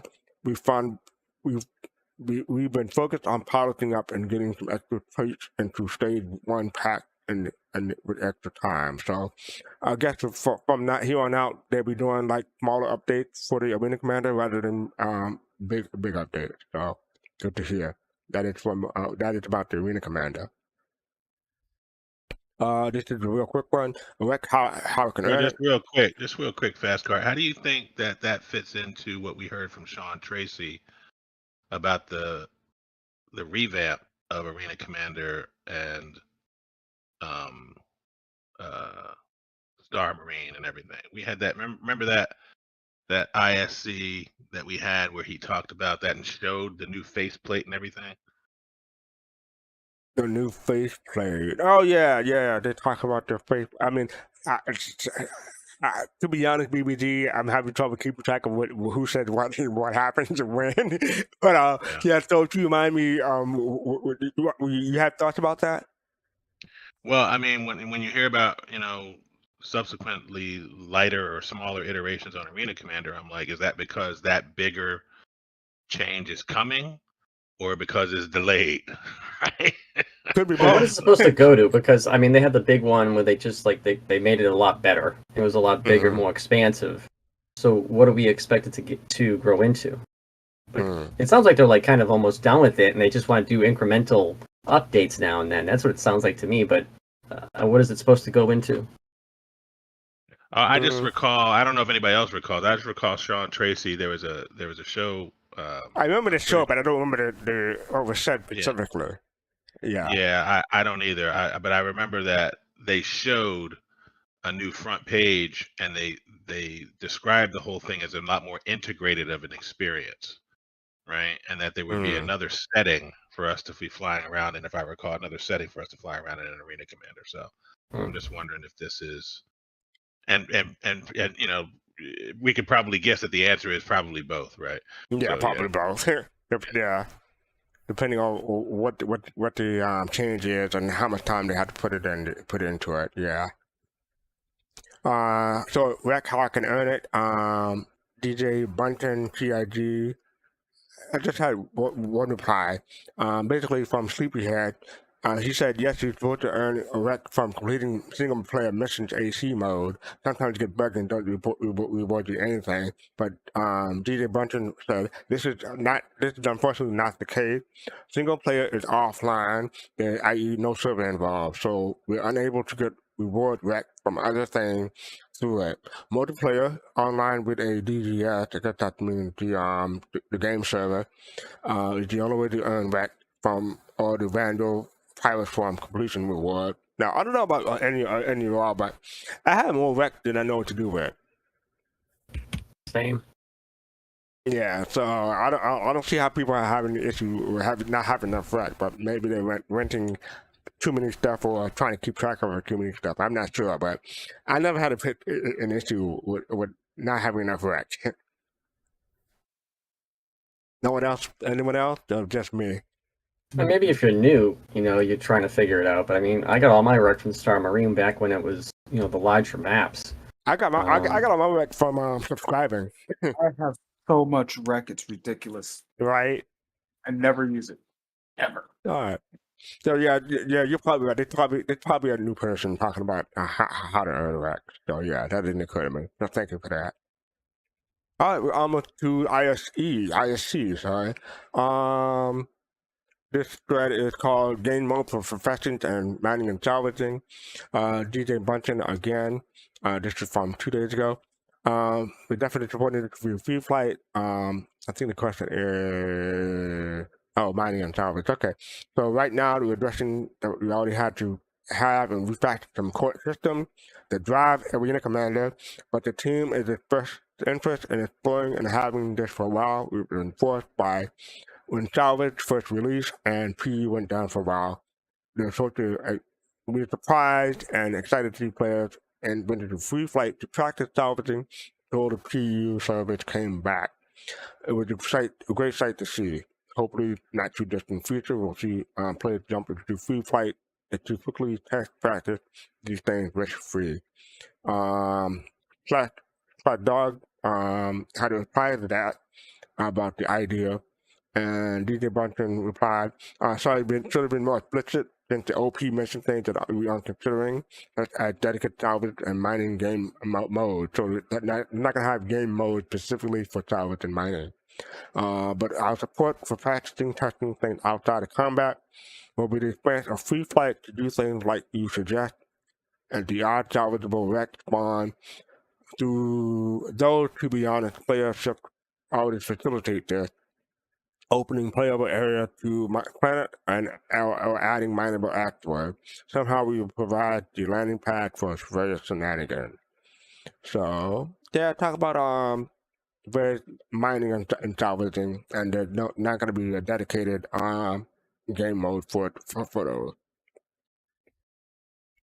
And we're almost done. So, so this is briefly talk about recyclable bar and support and SC. Dear Lambda, I don't think there's a simple answer to all your questions, but try to fill in the blank. Rebar allows most all GPU memory to be accessible during the CPU. This is basically a really technical response to talking about how the recyclable bar and SC works and why the broken support and stuff like that. So I'm not going to go through this whole thing because it's pretty long, but yeah, talk about DS11 and broken and stuff like that. So check that out if you're interested. Okay, so on May 20th, this Saturday, this will be after Soul Talk. I checked the time. So this will be 5 p.m. Eastern, and Soul Talk is 3 p.m. Eastern, so we're good in that. But, this, can you see the name at the top right? This Face of Pops?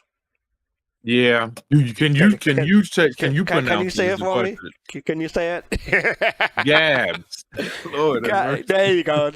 So yeah, what he said is having a free battle, May 20th, 4 p.m. Central or 5 p.m. Eastern on Lyria. So watch it at twitch.tv, that person's name, and join the battle at discord.gg, that person's name. Okay. Don't miss it. And what is it? It's free battle. Are they involving tails? What's going on? I was just about to say, are we going to see like those helmets with the bear helmets running around on their furry battle? Oh no! Oh, maybe, probably. I wouldn't be surprised. But I thought the official RSI account said we're definitely tuning in, and they retweeted them. So yeah. All right. So up next we have the ISC. I'm going to try to split this into two parts. I forget where the split is, but I'll wing it when it comes on. But this is ISC. Insect citizen get furious. Invictus is here, and for the next 2 weeks, we'll be learning and showcasing as much as we can about the new ships and vehicles making their debut at this year's event. And since there's nothing that I can say that's anywhere as cool as what you're about to see, let's just get right to it, shall we? We have a lot of ships and vehicles in our game now. Keeping brands with a consistent theme is important because it helps immerse you in the universe. You see a ship of a certain style and role, and you go, that's that manufacturer. So having brands and sub-brands or entirely different brands helps strengthen that narrative. MISC is traditionally very industrial, very civilian, and we really like MISC styling as a brand. It made sense to introduce Mirai as their performance subdivision. There's a lot of possibilities for where we can take this brand in the future. And not only will Mirai be heading in new directions design-wise, it's also a great opportunity to go in unsafe directions that maybe MISC wouldn't have done themselves. Kind of blending of human and Xi'an technology already in MISC, and one of their charges is going to be taking it even farther.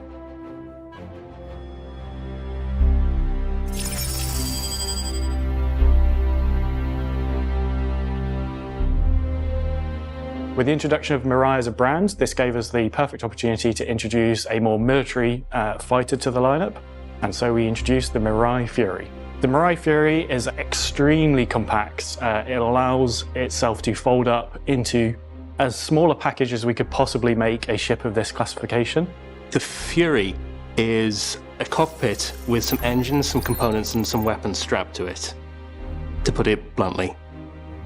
So the Mirai Fury aims to take everything that makes Xi'an super impressive with all of its grav tech and ability to gimbal thrusters and be super maneuverable. It has really cool folding wings that allows you to get it into tiny ships. So if you have a ship with a cargo grid or an area for cargo that's large enough and a door big enough to fit it in, you can get the ship on board and helps provide on-demand support from any attacks that you may find yourself coming under whilst out in deep space.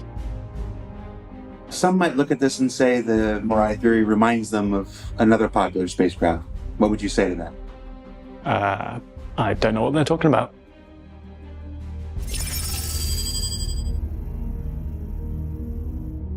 So when you approach the Fury, you'll first notice this big glass dome that gives you massive visibility, and then the seat will pop out and come and present itself to you, a little bit like the Asperia Talon.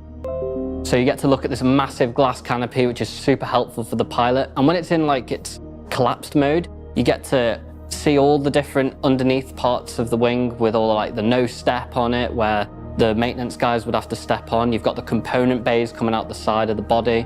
Everywhere you go, there's just components everywhere. It's crazy how densely packed this thing is together. You've got air-to-air refueling port on the top. You've got all your personal storage. Yeah, and the flaps at the back as well. We can't wait to get atmospheric flight in so those things can work for you. The lights on the end of the wingtips as well that will blink intermittently, so they'll swap around. So when you're in transform mode, they'll kind of like switch which one's going. Alex did an amazing job on that. All around the back, these thrusters kind of presenting themselves to you in their gravity cradle that will flip up and down depending on whether it's landed or not. When you're in atmosphere, you'll notice the bottom ones move more than the top, but once you're in space, that flips around. It's so maneuverable. You're constantly going to be throwing it around in directions it shouldn't be. You're like pulling stupid amounts of G-forces. So having that visibility is going to be really important, and it's something we tried our best not to compromise on. The view from the cockpit allows you to see pretty much the whole picture of combat ahead of you. You have fantastic agility to maneuver yourself around threats, and it just looks really cool. Just the cockpit picture you have with the guns in your view all the time, firing away, missiles launching right next to your head. It's a truly unique experience compared to our other ships. We really tried to keep the HUD as minimal as possible. That was something I spent a lot of time in white box designing, like the layout of it and stuff. And we ended up settling on like just like a small kind of like glass transparent panel of all the MFDs and the radar at the top. The flight controls fold out of the armrest. There's a lot going on for people flying this ship. So the last thing we want is to like, you know, overthrow you with buttons. Area to actually shoot is tiny, right? This thing's like a real glass cannon. It's got such a dominating small profile. You probably look at it come towards you like, oh, what is that? You know, it feels like a wasp, but you'll probably hear it hit you before you realize what it is. The profile of this, it's so aggressive. It's like these massive triangle shapes, but it's still got that MISC kind of flow to it. So one of the things I cannot wait to see is when I'm stood on like Daymar or something and I look up and see like 5 of these things whiz past me at stupid speed. It's just really satisfying to see this silhouette flying around, whether you're in it or on the floor looking up. The Fury chassis is designed to support multiple variants, and we're exploring these over time. But we are introducing an additional variant alongside the base version at Invictus launch week. The Fury MX takes the core of the base Fury and simply replaces all the guns with all the missiles. The amount of missiles on the wings is just stupid. I remember being told how many we were going to be putting on it, and I did everything I could to make sure everything that was supposed to be a size 2 stayed a size 2. I think we've got 20 missiles on it now, and only I think it's 8 of them are size 1s, so yeah, have fun with that. It's the absolute Nova damage variant. This thing is designed to put out the maximum amount of damage in as short a period of time as possible. On top of all the missiles, we also add a deployable blast shield, which provides additional armor to the front of the ship, whilst reducing visibility as the trade-off for that. We really wanted to make this variant feel different, and that's exactly what we've got here with the blast shield. I just think it's awesome the way it comes down. We got the little Mirai boot screen as well, taking some of the inspiration from some of the more alien manufacturers as well, and it really gives it that kind of alien vibe. You can tell Xi'an Tech's been involved with it when you look at it when its blast shield's down. It's got all these cool sensors on the outside. It just looks utterly terrifying, and it's awesome. So the MX is designed to launch from the parent craft, do one or more multiple missile attacks on larger crafts. So you launch, you commit to your run, deploy your blast shield down, launch your payload, and then get out of dodge and return. And utilizing all the tractor beam improvements in Alpha 319, you can then rearm the ship and repeat to your heart's content.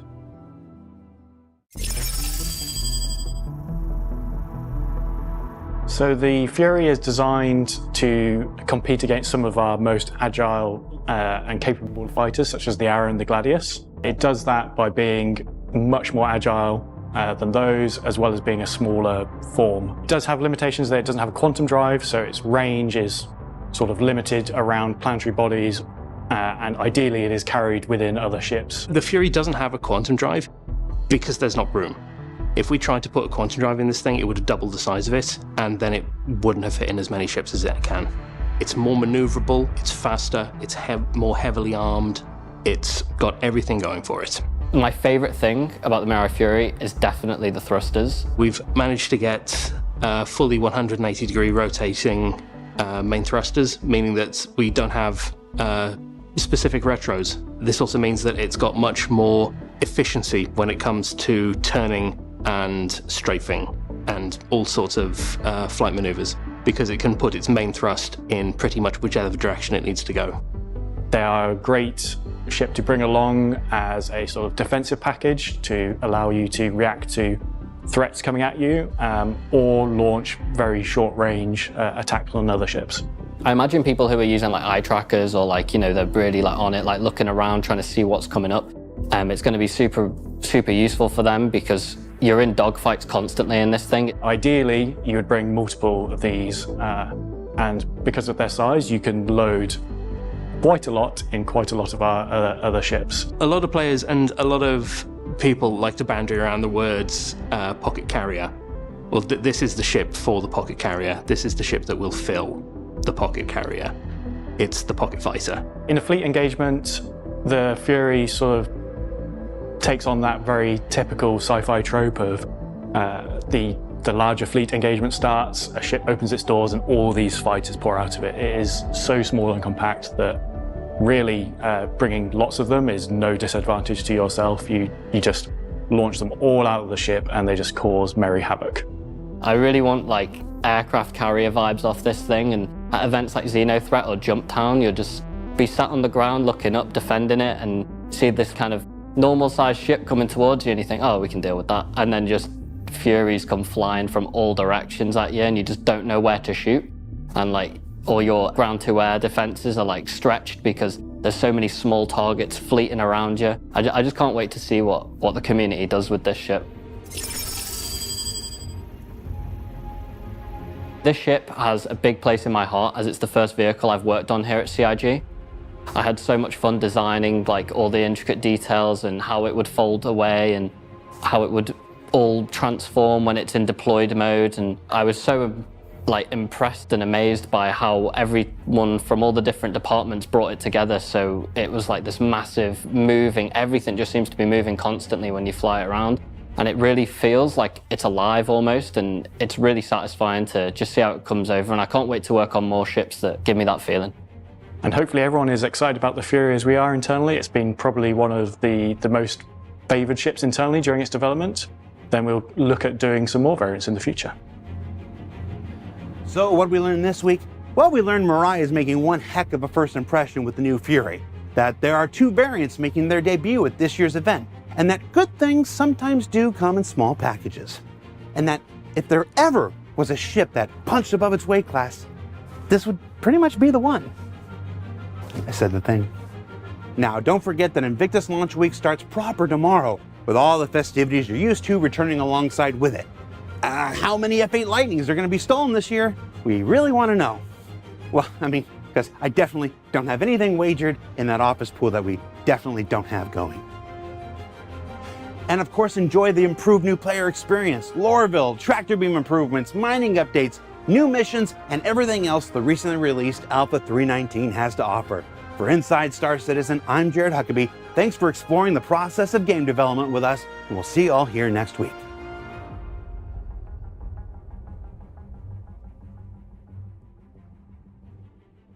Yeah, but in Wrath Squadron, the 5th book in the series, they had them as an optional upgrade. And then in Avenger Squadron in the expansion pack for the game, they had them too. So, what I'm saying is, can we? Please?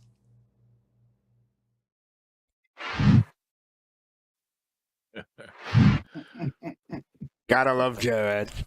So yeah, that is ISC. There was no really halfway break, so I went through the whole thing. But yeah, so before I get to my thoughts and Griffin's thought, I'm a Kusanagi. What are your thoughts? Okay, well, I guess I'll start off. Well, first of all, I just want to talk about Jared's lightsaber from Kestis, because that blew me away. Very cool that I saw that there. Regarding the Fury, hashtag sold. Because I love it, the little TIE fighter ship. It's really cool. The fact they actually mentioned flaps still being a thing and not in yet is huge for any type of atmospheric flight. But even like how high they're saying this ship is maneuverable, it's even going to be more maneuverable, which is kind of crazy to think about. Regarding Montoya was talking about pricing, saying it was between $80 and $100. I've been saying like 70 and 90, and I've heard people saying like 40 and 50. But like the Cartu Wall, where it's barring the vectoring, the thrusters, was 150 back in the day, and the Razor, which is the same brand now from this, because they're now this ship and the Razor are in the same manufacturing, I guess brand manufacturing plant or whatever. That was 150. So I'm thinking it's not going to be like in a P72 range. I think it's probably going to be in the 70 to 90 range. Yeah, that's going to be one of my questions. When everybody else had that thing, I just want people to guess. We guessed last week, but now that we have more information, I want people to update their guess. But yeah, thank you. All right, so BBG, how about you? What are your thoughts? So I posted in the chat that shot of a bunch of Furies pouring out of an Idris was gold. That shot, the shot of the Furies coming out of the various modules of the Caterpillar, changing in a heartbeat, the use of that ship, incredible. I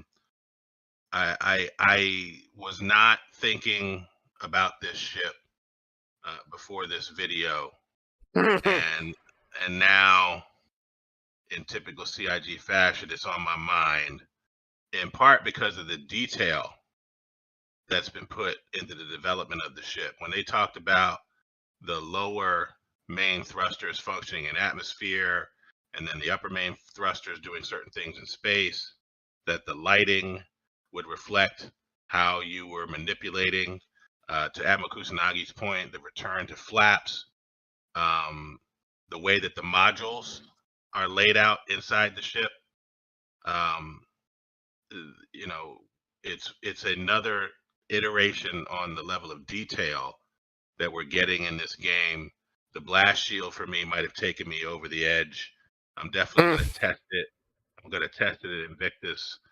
I don't think that I will immediately place it, melt anything in my package to have it, but I may use store credit to hold on to it outside the package. It's that compelling an opportunity because it does load into so many other ships. So yeah, I was very impressed. Cool. Thank you for that. DK, how about you?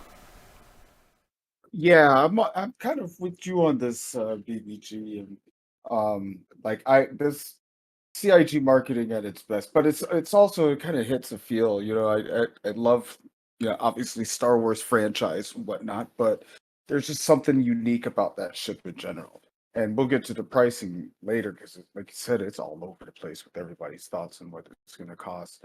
But it's just such a cool ship, and I don't need it. I've got some store credit I think I'm going to use for this one. I know I'm getting the links, but I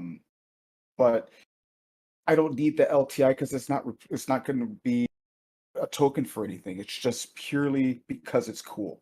I might not even use it for fighting or anything. It's just to be flying around that thing, zip it around, and park it in my 600i. Just take it out as a toy. It's basically my little Porsche that I park in the back. Just a little fun toy to take out. But it's just it's a cool thing. I love the vectoring on the thrusters. We talked about the atmospherics and the flaps and things like that, and the visibility. This is going to be fun to fly around on the planet and just take everything in. So thing. this thing will definitely fit in 600i, you think? 100%. Okay. 100%. If they can fit a tonk. Okay. Yeah, fine. You put like two of these things. And Griffin, you're okay with that, right? Putting the Mariah in a 600? Nope. Hey, it's like driving a Ducati or some kind of. I thought you would have some issues with that. All right, face to face. How Especially if about it's you? a racing version. Oh man, I have to go back to what BBG said. Seeing that shot of these pour out of the Idris and Caterpillar made me obviously. Yeah, thank you. Obviously, made me think of obviously Tarada, and I definitely would like to challenge the ladies that are in the chat out there, Authy, Citizen Her Alley, and all of them out there to hopefully I'll be able to see y'all do this in your next stream or something like that, or event, or other content creators out there. Test Squadron, I see y'all in there, so yeah, go ahead, have at it. The next event. So yeah, this is cool though. I like to see this. I wish, to be honest with you, I wish the Talon was kind of like this, but I understand the Talons are bigger because when you see the brochure on the Talons, they advertise them being a fighter that's really good. That's supposed to be good within a squadron like these, like a. And the Talon has a quantum drive, so. Yeah, that's true. So definitely, I'm looking forward to seeing this in game. Cool. All right, Pops, what are your thoughts? I'm going to keep mine brief. These things are going to be annoying, like gnats. Yeah, I don't blame you if I don't disagree. Especially when you have more, quite a few of them. Mm-hmm. That it? That's it. All right, cool. Yeah. My thought, I really like the thruster, how they rotate 180 degrees. I thought that was pretty impressive. That poor freelancer, when they tried to fit the Mariah inside it, I felt bad for the freelancer. what did the furry remind you of? I see the interceptor now, or a Type bomber now. Now people mentioned it. People were saying the Star Fury from Babylon 5. I'm like, I didn't see that, but I do see the interceptor now. The lack of quantum drive really kills my interest in it. I probably will not get this. If I get it, I'll get it as a CCU or something like that. If I can find something cheap. But yeah, I won't keep this in my fleet because of the lack of quantum drive. I thought it was interesting when they said that quantum drive was double the size if it's included it. But this is a pocket carrier ship, so everyone who wants a pocket carrier, make sure you have plenty of these to put on your pocket carrier if and when it comes out. Can you imagine, like, what's that Anvil thing? The one that carries all the ship. The Liberator? Yeah, the Liberator. Can you imagine putting these on the Liberator and how many you can probably fit on the Liberator? So yeah, and like everybody said, Star Jump did something like that. Yeah, he said that already. How many you can actually fit? Oh, he did? I didn't see it. I just came up with that on my own. But yeah, 76, 77. Wow. Jesus. Oh wow. Okay. Wow. 77. Wow. Okay. Dang. Okay. But yeah, that's a pocket carrier. That'd be pretty impressive. And like people say here, with all these ships inside your hangar, that'd be pretty cool to see. So, so what do people think the cost will be? Advocate tonight, you said 70, right? I said 70 to 90. Yeah. 70 to 90. So what do people think? Like last week, we gave our guesses, but I think our prices were pretty high because we thought we would have quantum drive and we didn't know about the weaponry. But now that you know more in detail, right? Yeah, that's exactly right. Last week I was at 150 because I thought alien tech and quantum drive. So what do you want to say? What do you want to say now, BBG? So now I'm at about 80. 80. DK? I'm at about 70. I said between 60 and 80. So anywhere between there, I feel comfortable. Yeah. Best? I'm going to stick to like my guns. I'm going to say 60 to 65. You say that last week? Yep. Oh, you were cheap on it. Okay, all right. Pops? I'm going to go right in that area too, because without a quantum drive, it's going to be, pretty much limited. So I'm going to say 60 to 65, maybe 70. Yeah, I'm going to say 70 with RSI credit and 60 with Warbind. Now, how about you, Griffin? Two things. I think DK's in the ballpark that I would go with, but CIG has fooled us before. Yeah, no kidding. P72 is $35, right? $35-$40, and a Gladius is $90. Arrow's $80. It's compared to be able to compete in some way with them without a quantum. So I'm going between 60 and 80. That's my number. The other thing is, even though I think CIG is going to buy a lot of these, don't y'all be listening to fastcart talking about buying these things. This is a BYOS. Bring your own ship. So you can only fly one ship at a time. So if you got a Liberator, you can have 76 of them if you want to, but you can only fly one. So unless you're planning on flying with a squadron of people or a group of people, because that ship has got to be towed. It's got to be towed everywhere it goes. It's got to have a mothership.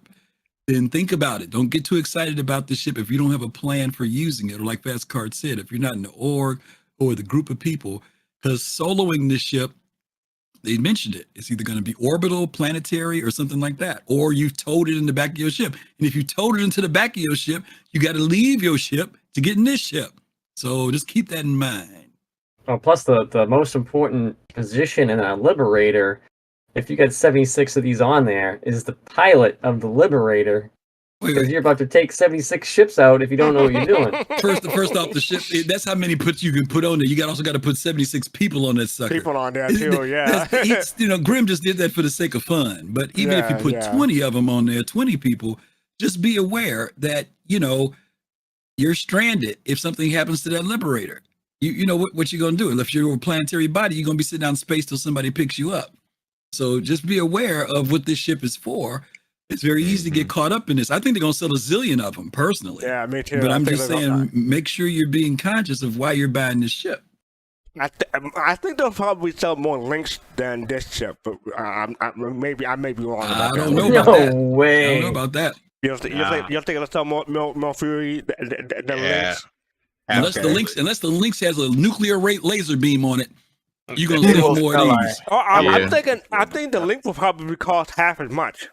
No, people won't buy a regular Ursa's 50. A regular Ursa's $50. 50. Okay, my bad. You're right. All right. Fastcart. People are going to take this ship, go to Cousin Crow's, put a big giant furry tail on the back of it, and fly it around the space, and they're going to have a great time with it. All right. So I got a question. Version of this. So I got a question before we move on. Just so CIG in the video they called it the glass cannon, right?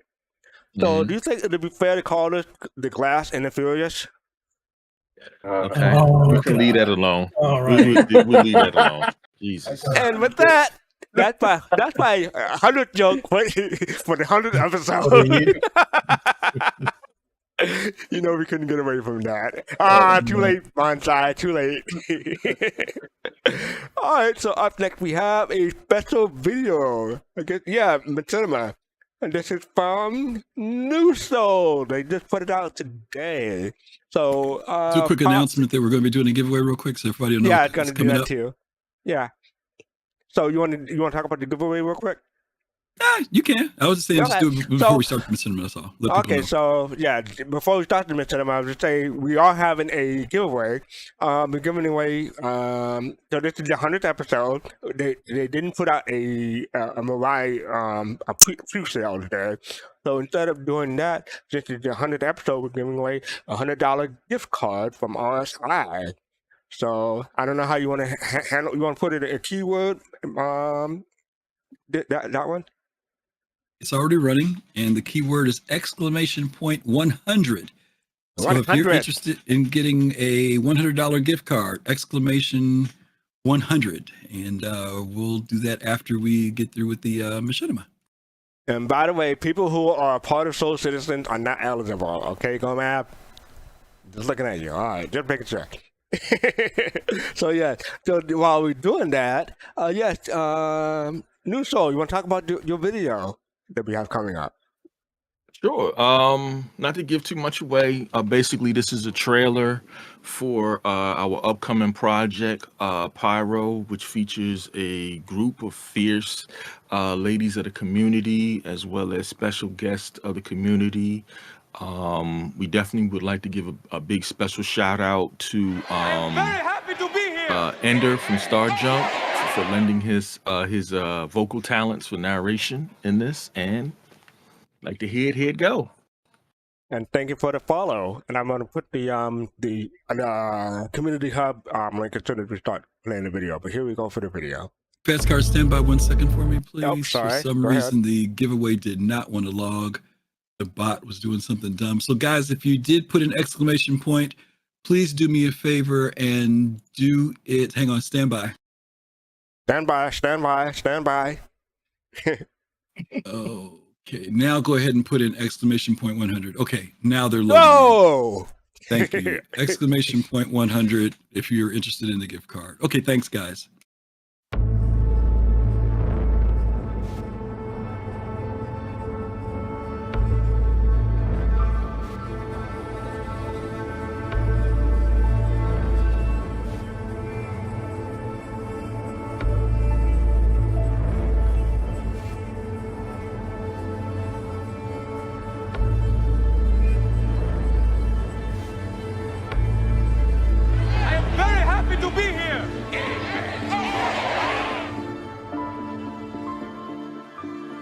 From their home, they research.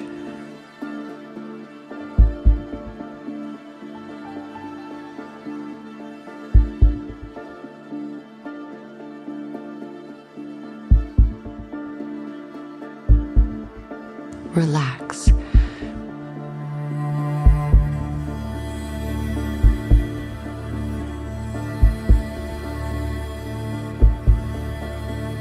Prepare for combat in extreme situations.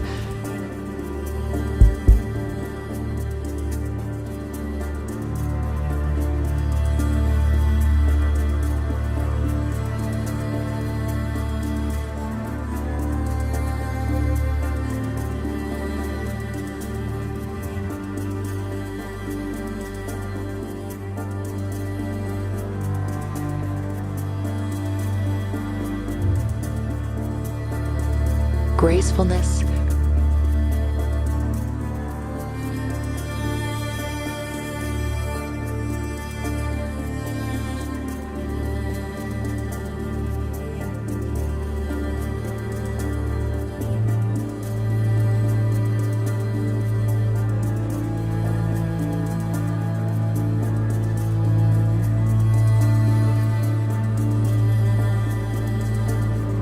They are fearless, bold, scientific.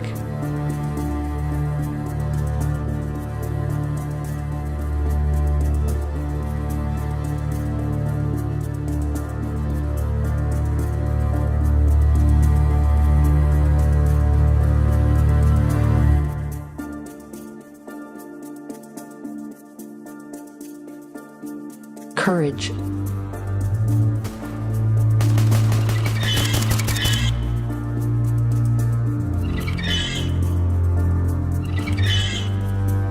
Overcoming impossible odds in the face of the unknown.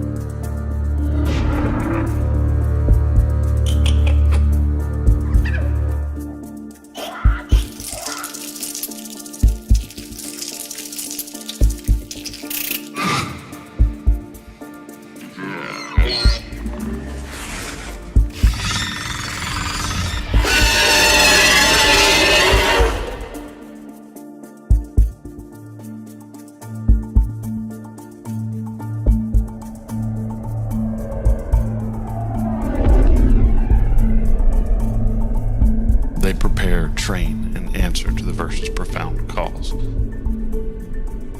am very happy to be here! They signify adventure, exploration, and discovery with a wealth of knowledge. When it comes to answering the call, they each have their own set of skills and abilities. Furthermore, they are star citizens, so get to know the crew.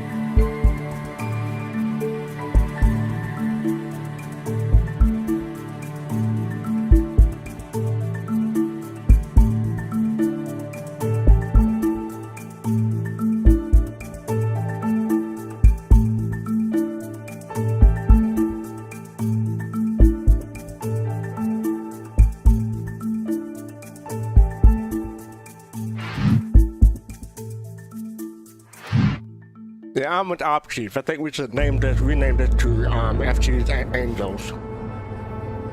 Is it too late to do that? Not happening. Had to veto that one.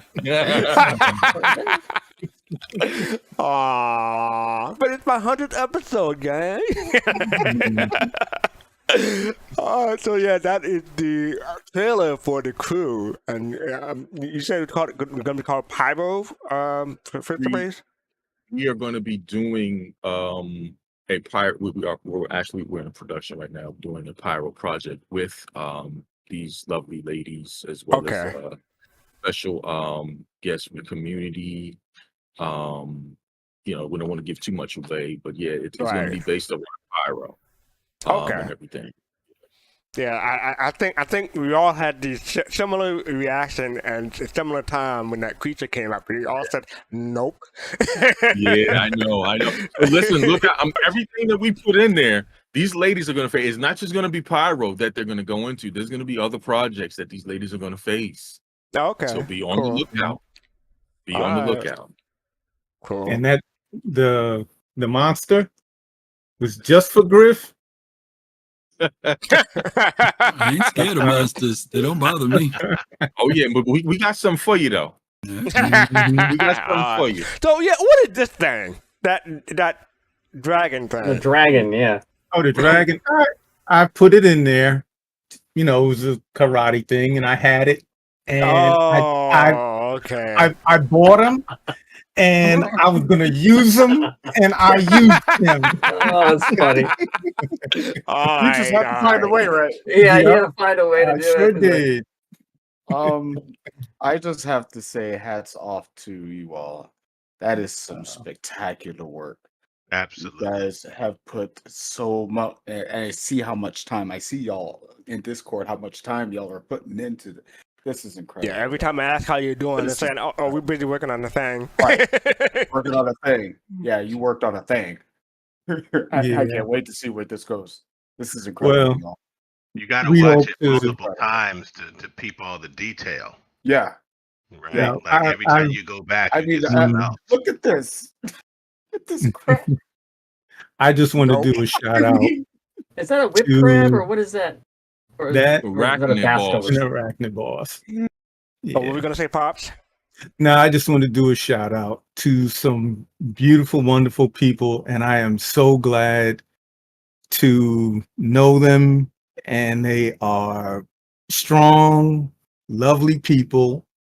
And I'm going to say their names, but I hope I don't miss one of them. Let's see: Maiden, Authy, Kitty, Citizen Her, Buster, Mighty Heidi. Did I say? I said Maiden. Kitty Who am I Cupcake. missing? Kitty Kitty Cup. Cupcake. I said Kitty. I said Kitty. You right? got the credits at the end, so let me just fast Yeah. forward to the credits so you can get them all. Yeah, I just want to Nope, say you fast forwarded too far. Too far. ArcCorp Too far. Too far? Yeah, Too too far. far. There you go. Oh, there it is. There you go. So Boss Lady, Authy, Boss yeah, Lady Kitty is Cup, right. right. Yeah. Miss Hart, definitely. Yeah. Yeah, Miss Hart. There you go. What a crew. I was so Yeah. confused. I'm like, why are there all women in this? I was like, what's up with all the female And actors? Then at the end, yeah, it makes sense. We have to give a special shout out to Kai for giving us this idea. Yeah.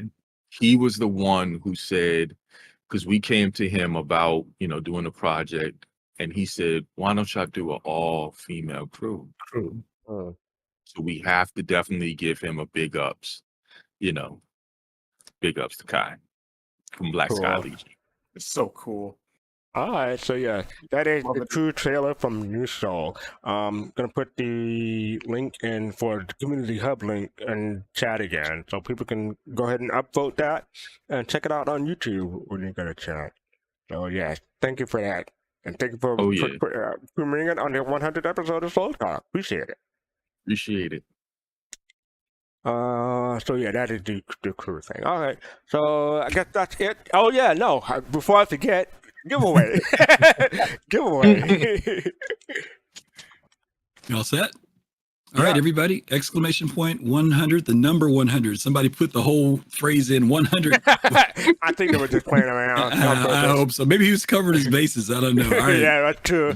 All right, but we're going to punch it. All right, here we go on the count. 5, 4, 3, 2, and 100. Oh my God! Oh my God! Wait What did a I minute. say? What did I say? He can't win. What did I say? Hashtag rigged. Wow. Wow, Goma. Wow. Rigged. He just got everybody. He just got everybody's anticipation points being worked up. All right, y'all. Gomam's a part of the team, y'all. I did not enter.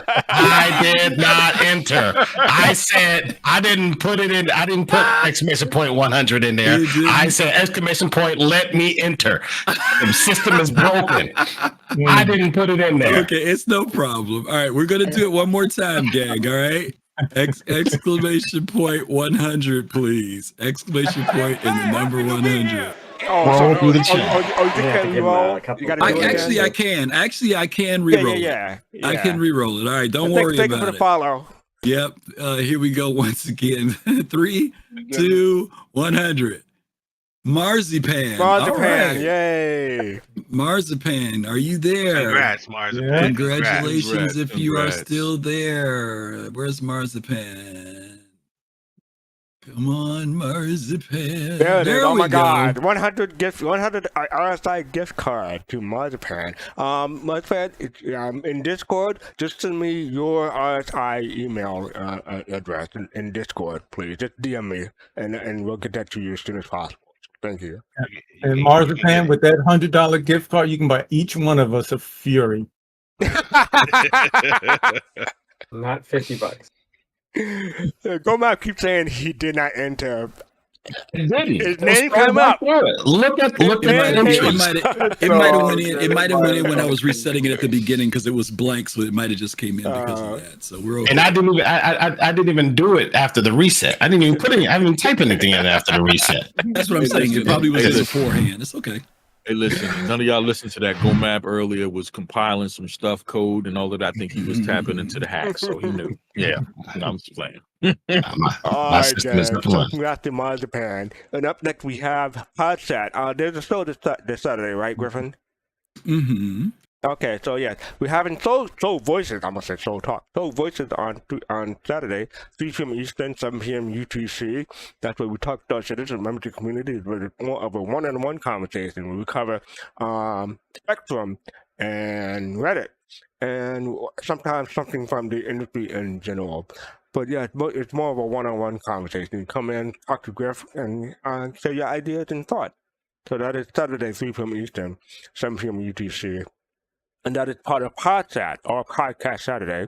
We started with Soul Voices, and then you go to Captain Table at 6 p.m. Eastern, and go to Relay Station at 9 p.m. Eastern, or that's 1 a.m. UTC. So convert that to your local time, and that's always a fun time. And you also have the, oh shoot, what was the other thing? You have the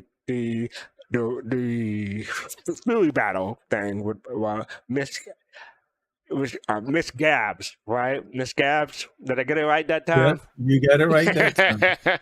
So yeah, that'll be in between Soul Voices and Captain Cable. And then on Sunday, there you go. We have The Fear of Missing Out on Sunday at Soul Citizen at Sunday 8 p.m. Eastern, midnight UTC. That's basically where we'll cover why players keep funding the game. And Access, thank you for the subscription of 11 months. Thank you for that. Appreciate it. So yeah, we'll be having me, Yo-Yo Mac, and GriffinGamingRPG talking about it. That's 8 p.m. Eastern. That about it? And did I miss anything about that description, Griffin? No. Okay. Oh yeah, also check me out on People's Radio, 2100 UTC or 5 p.m. Eastern. That we're having Flight to Rhythm. So my next show tomorrow on 5 p.m. Eastern for Flight to Rhythm. So check that out. So I'm gonna sign out by saying, gonna make that change. Come on. Happy 100, fastcart. Congratulations. Thank you. Congratulations, fastcart. And may you get 100 more. I don't know who we're rating. Are we rating anyone? Mm-hmm. There we go. Moist Noodle. So yes, we're rating Moist Noodle.